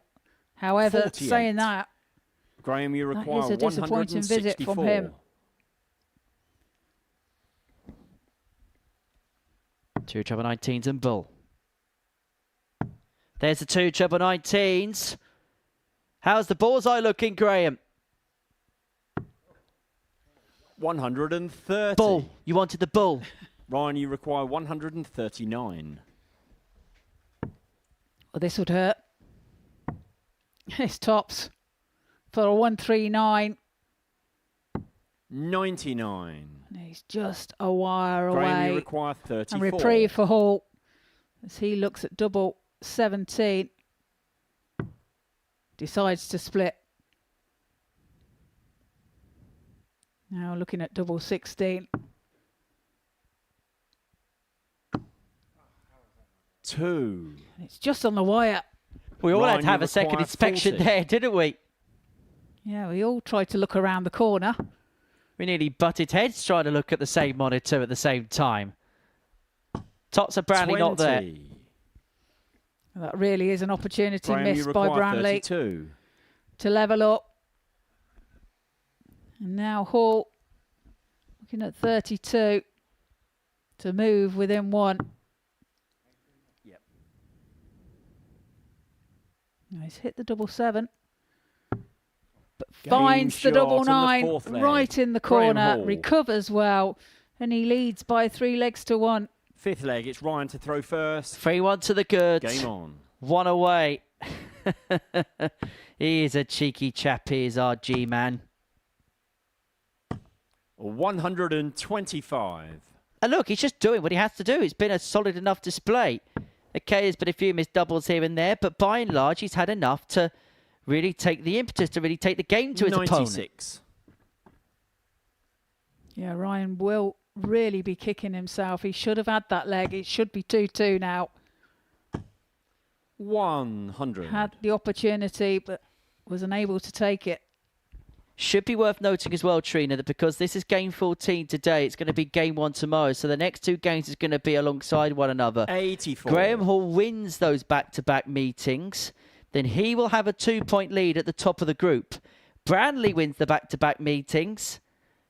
This group 96. is probably as good as done. Such a pivotally important head-to-head over these next couple of games. 82. And I just wonder what the mentality of Ryan Branley would be overnight if he did lose this game. Because he won 4, but he would have lost his last. But knowing he's playing that same opponent again tomorrow morning. 95.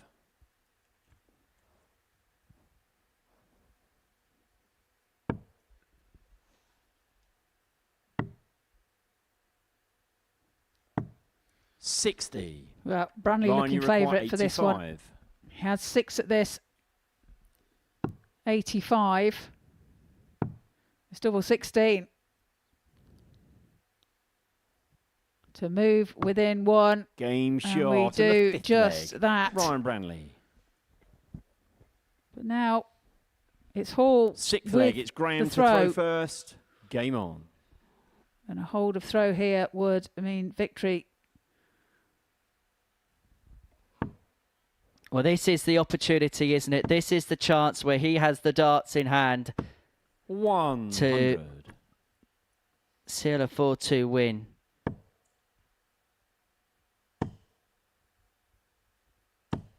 $100. Blow for blow at the moment. In this battle to see who's going to be top of the shops. 180. Max for Hall. Great timing for Graham Hall. Find a maximum in what he wants to be the last leg 91. of the match.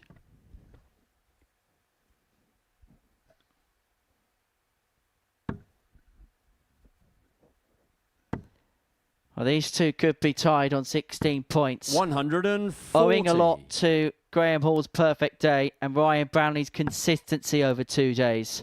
81 left after 9 to wrap up a 4-2 win.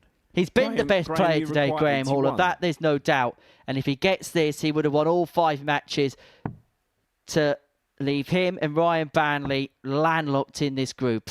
He's going to have time. He's going to need time.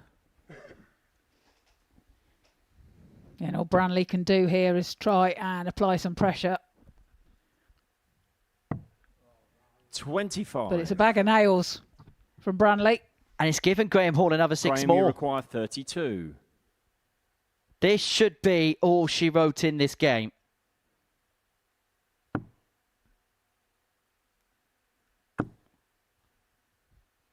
Moves across.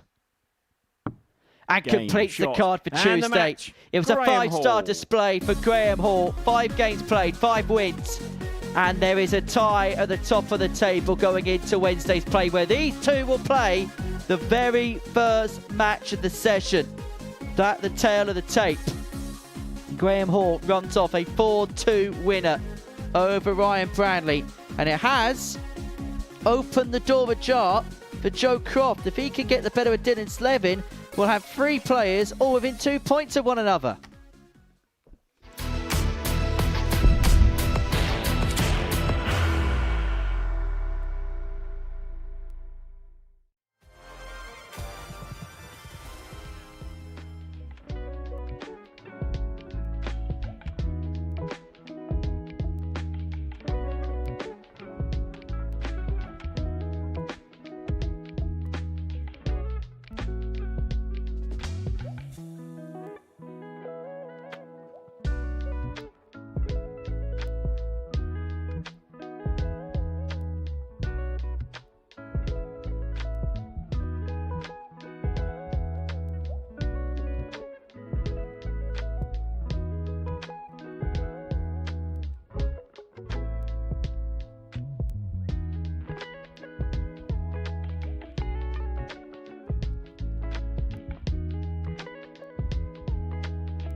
Welcome back to the Modus Super Series here live on Pluto TV. Before the break, we seen Graham Hall take a 4-2 win over Ryan Branley. That means that Graham Hall has a clean sheet for today and sits in second place, but on the same amount of points, 16 points each for Ryan and Graham.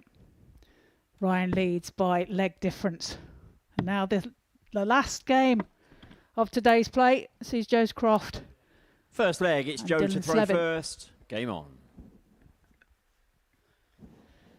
Well, Crofty can move to within a couple of points of the top 2, who are now landlocked at the summit of the standings going into the final day. That was the perfect result. Graham Hall getting the better of Ryan Branley in the previous game. 140. As for Dylan Slevin, when he's seen his hopes begin to slide away amidst an oasis of at times inconsistency. 85.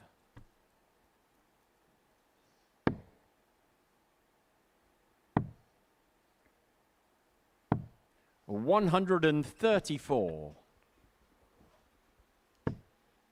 As for Joe Croft, he put the fight up to Graham Hall, and 99. I'll be honest, I did ask the question because we saw in an earlier game against Ryan Branley when Ryan got on top of him, he just folded a little bit. Went 3-1 down, but to his credit, 95. Conjured something up. 1-2-1 check out in there, got it back to 3-3. But Graham Hall was able to finish off strongly in that last leg, decided to 60. get over the line. Dylan, you require 132. 132 then for Slevin.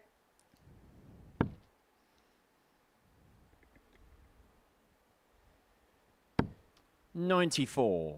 It's a good find with the last dart. Sneaks it into the treble 20 bed. Leaves himself 38 when he returns. 58. Dylan, you require 38. Might choose to split here. Looks like he's going straight for it. He is. It's 88. 30. Bent the wire with that one. Joe, you require 140. Well, this would be a way to start, wouldn't it? But the 140 isn't going to go for Crofty, so Slevin back for 4s to 60. Get the Dylan, break which he needs 8. at some point if he's going to win the contest. Game short. Double 4 is found by Slevin with his second dart for that break of throw. And he leads by 1 leg to 0. Second leg, it's Dylan to throw first. Game on. Of course, if Dylan does win this match, he will level with Joe 100. on 12 points.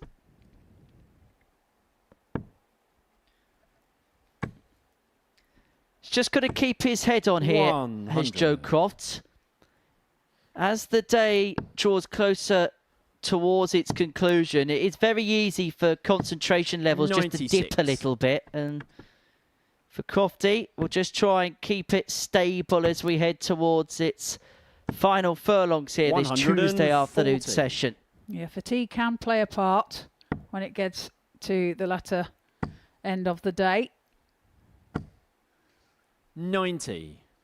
And look, we see it from great players that as the day draws to a close, they're unable to keep that same intensity as the start of the session. Robert Thornton probably the 57. best example of that, somebody that could come out the blocks flying. But as the day draws towards a close, those energy levels could just begin to zap a little bit. 60. Yeah, they are long days, and when your emotions are up and down all the time, it's draining. 180. Crofty finds a maximum to leave himself 24 after 12, but it's 155 for Slevin. 85. Joe, you so require 2 12s 24. to get Joe Croft back on level terms. Can he nudge a way in? No, 9. he can't. Dylan, you require 70. Chance for Slevin then to increase his lead even further. Misses the big 12.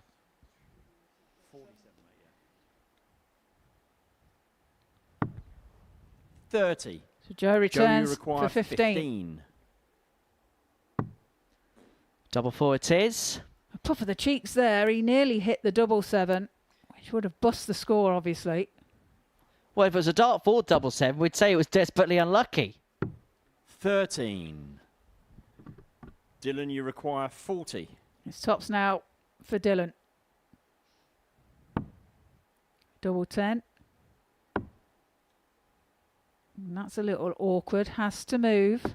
Game But it's a shot on the perfect second leg. third dart. Dylan Pins Slevin. it smack bang in the middle of the bed. He leads by 2 legs to 0. Third leg, it's Joe to throw first. Yeah, this has Game been on. decent stuff so far for Dylan Slevin. Joe Croft knows that there's an opportunity. And I just wonder whether, to a certain extent, he could be found a little bit guilty of trying a little bit too hard to force the issue in this 100. final match.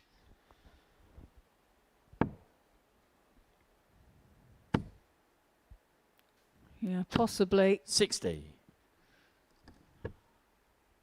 Will leg difference make a difference on position if Dylan was to win here? 100. Well, yeah, that's... Well, effectively, what happens is, no matter what happens, Dylan Slevin wins this game. He overtakes Joe Croft to the league standings. 60. And actually, you look at the two big things that are in play. If Slevin was to win this match, the top of the table and the Group B positions. The legs difference is very 55. tight. Ryan Branley, Graham Hall separable by just 4 legs. That could get wiped out rather easily in game 1 tomorrow. Slevin and Croft. Whatever happens, then will overtake either 100. by legs difference or legs 1. It's going to be such a pivotal factor tomorrow, Trina. And this is where potentially, and I mean this as 100. no disrespect to Nico Plovier or Bradley O'Connor, it's where those games can actually become important for players, because when you've got 2 back markers like that, you've got to win those games 140. convincingly Joe, you to require aid your legs difference as much as 146. possible. Yeah, indeed.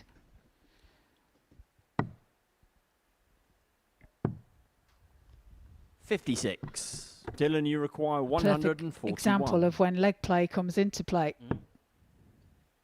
It's what makes this completely unique to other competitions. It's not just about winning, it's about how you win. 93. Joe, you require 90. Croft looking at 90 then. It's double 15.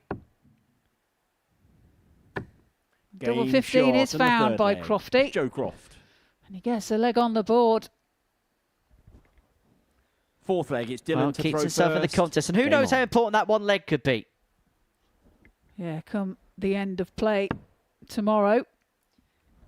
I always go back to a Saturday night situation here 60. involving Darryl Pilgrim and Jimmy Van Schie. Darryl Pilgrim led 3-0 in a game against Jimmy Van Schie. Van Schie managed to claw a couple of legs back, 100. lost 4-2. But that 4-2 scoreline, coupled up with the other games, was good enough for a 9-dart shootout that night, in which Jimmy Van Schie knocked Darryl Pilgrim out. 140. Would win that night. And then would make a lot of friends. That's something he has done down 100. here, hasn't it? He has a big following in Portsmouth.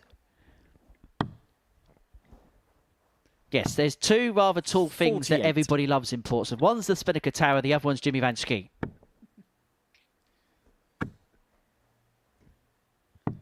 59. If you're wondering what the Spinnaker Tower is, it's a very large mechanism. It's a very large building, but it's still not as big as Jimmy Van Schie. 96. Not as tall. Slevin here has left himself 157. And that 140 140. From Dylan, Croft you require has 157. applied pressure. And 157 won't go, so Croft will be back for the 102 82. to try Joe, you require 102. and level the scoreline. 42 left. It's double 16. 86. Dylan, you require He's a 75. wire away, and 75 now for Slevin.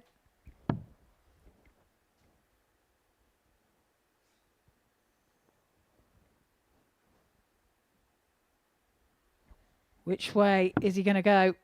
Wow, he went for the double 16 19. for Joe, tops. you require 16. Square up at 2 apiece. Now, because that's kicked up, is there a little bit of flight in the way of this? It's hard to see from that angle. No score. Dylan, you require He 56. doesn't find the target. So opportunity knocks for Slevin as he looks at tops now. And double 10. 36. Joe, you require 16. So, double 8 to send us back to level terms in this game. Double 4, open target. 12. But it doesn't matter whether it's open or shut. He just Dylan, keeps you the door require closed 20. as Joe Croft. Dylan Slevin being handed a golden opportunity to move 2 clear again. But my word, is that kicked up. How does he find a way through there? How? Shot on the fourth leg. How good Dylan was Slevin. that? Brilliant dart from Slevin. Finds a way Fifth through. leg, it's Joe to throw first. Game on. He leads by 3 legs to 1.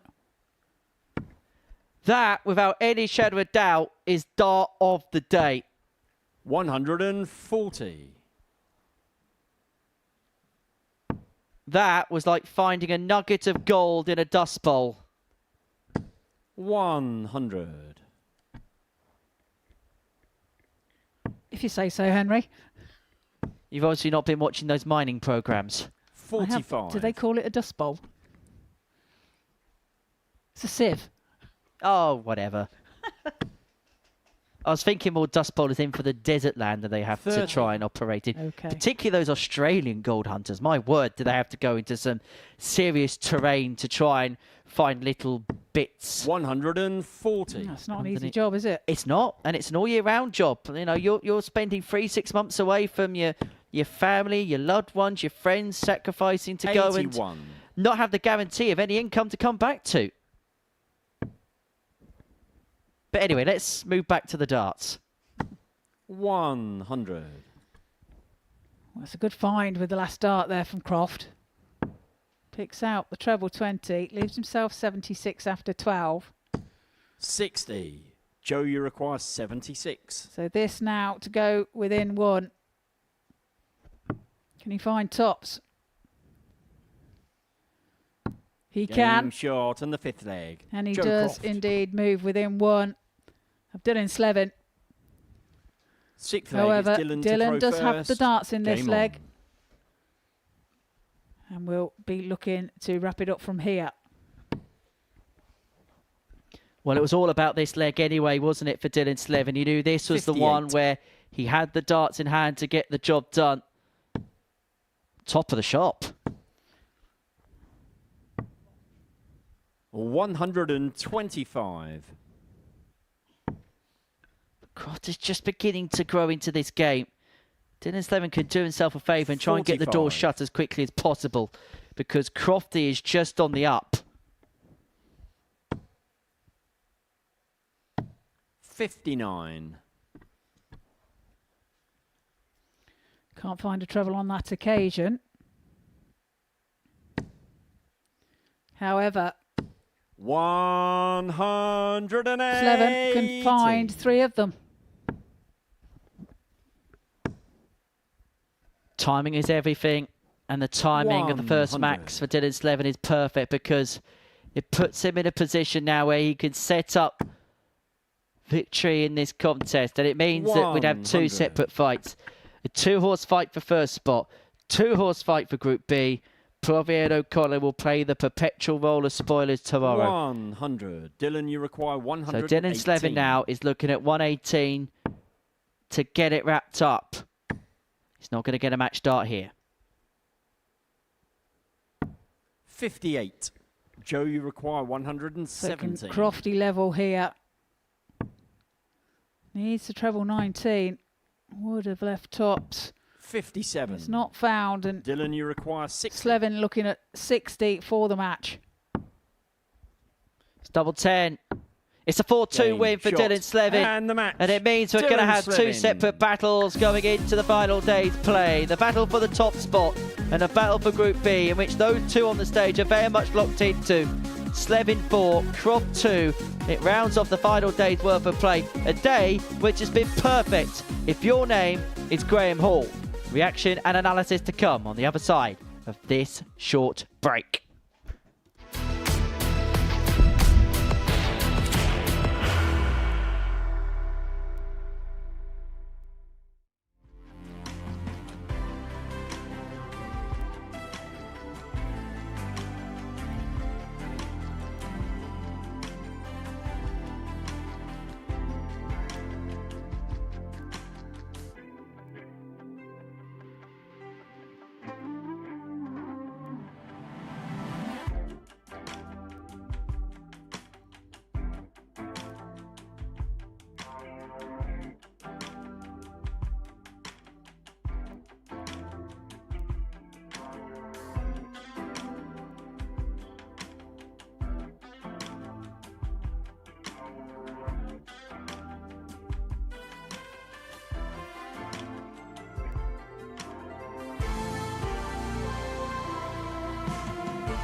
Welcome back to the Modus Super Series, where Group A has come to a close. And before the break, we saw Dylan Slevin get the better of Joe Croft by 4 legs to 2. But today, it was all about Graham Hall. 5 games, 5 wins.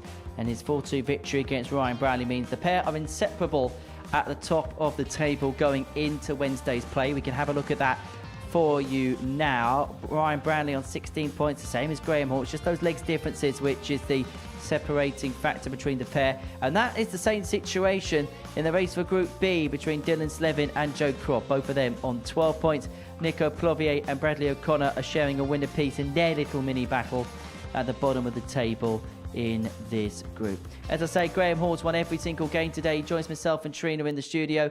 Many congratulations. That felt a lot more like you looked like you were a lot more in sync, a lot more in rhythm with yourself today. Yeah, I think I got a bit more confidence from yesterday because, like I said to you before, I weren't expecting to come and do much because I've not really been practicing. I had a bit of time out, but yeah, I think my confidence is going to grow as the week goes on. Is it fair to say that your doubling was your key strength today? Yeah, definitely, and I thought that was going to be the worst thing this week, but yeah, it's not been too bad, really. Happy. It's been a great day for him, and you know what? We saw signs yesterday, but it just felt like it was more consistent today, Trina. Yeah, indeed it was, and you seem to you have a slow start to the day on both days you have, but you've progressed as the day's gone on, and yeah, your doubling's been very good, and your scoring at times as well has been it's got you out of trouble a lot of the time. Definitely. So yeah, your timing's been good. That's the thing. Yeah, definitely. Yeah. We'll come back to you in just a second. I just want to quickly touch upon Ryan Bradley because, again, 4 wins out of 5. He's just constantly asking questions, isn't he? Yeah, he's not going away, is he? He's not going away, and he is playing really well. And he's had 3 ton-plus outshots today, the 160 being one of them, 157, and I think it was 108, the others as well. But, yes, very consistent from the young man, and he's growing and maturing every day. And it's that consistency, isn't it? Which sometimes we speak about young players have got this really good high level, but that B game can sometimes just drift off. It looks like he's got that level to a T. Yeah, he is. He is on a level. Yeah, it's a good term to put it in. But yeah, he's constant and he's consistent, and that's what's keeping him where he is at the moment. In terms of the race for Group B, we've got Dylan Slevin and Joe Croft very close to one another. But I do just want to quickly mention, because we haven't got much time left, Bradley O'Connor got his first win today. Yeah, I'm glad to see that as well. You know, he's been unfortunate at times and just managed, once he got that one leg, he seemed to have a burst then. You know, you could see his confidence grow, and he had the 130 check out there. And yeah, I'm glad to see him get some points on the board. Final word goes to you, Graham. What's the job got to be tomorrow to get over the line? Now, you do play Ryan Bradley first game. Does that feel like the ultra important one to get off to the best possible start? Yeah, it's definitely going to be a big game, first game, but I'm not even going to think about it. I've just got to come and do what I've done for the first part of this week and not expect too much and just play my game. I know I'm still a little bit snatchy. Things feel a bit snatchy every now and then, but I just think that's just lack of confidence, and yeah, hopefully it'll build tomorrow. Many congratulations on the good day. We shall see you again tomorrow morning. Shall see you again tomorrow morning as well, Trina. Plenty of delights coming up on Pluto TV.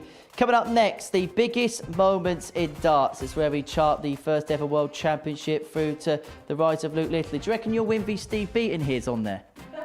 Could be. Should be. That's coming up in a few moments' time. Then we've got the story of Peter Wright, the 2-time world champion snakebite. And the story of how he came from somebody who's a bit of a journeyman in the sport to then a 2-time world champion. That's coming up later on this afternoon. Tomorrow, we've got a 2-horse race to see who wins Group A. Ryan Bradley and Graham Hall kick the show off tomorrow. You will not want to miss that. That's tomorrow morning from 9:30 a.m. Everything is to play for pretty much in every single position. Graham is getting himself going for it quite early. And then finals night is Saturday evening from 7:30 p.m, which you're looking for fourth, aren't you? For another one. Another title here. I'm hoping so, yeah. It'll be great, but I know it's a tough week. There's a long way to go yet, and we'll see what happens. We shall see what happens. Guys, always great to be in your company. Always great to be here at the Live Lounge. We've seen another dramatic day, and we're going to see another dramatic end to Group A. Bradley and Hall in a shootout tomorrow. From all of us here, take care. Bye for now. The new Modus Super Series champion, Oh my word! It's another incredible moment tonight. Jeff Smith. It's match start. 5-star performance. Ball for big fish. Game It's double.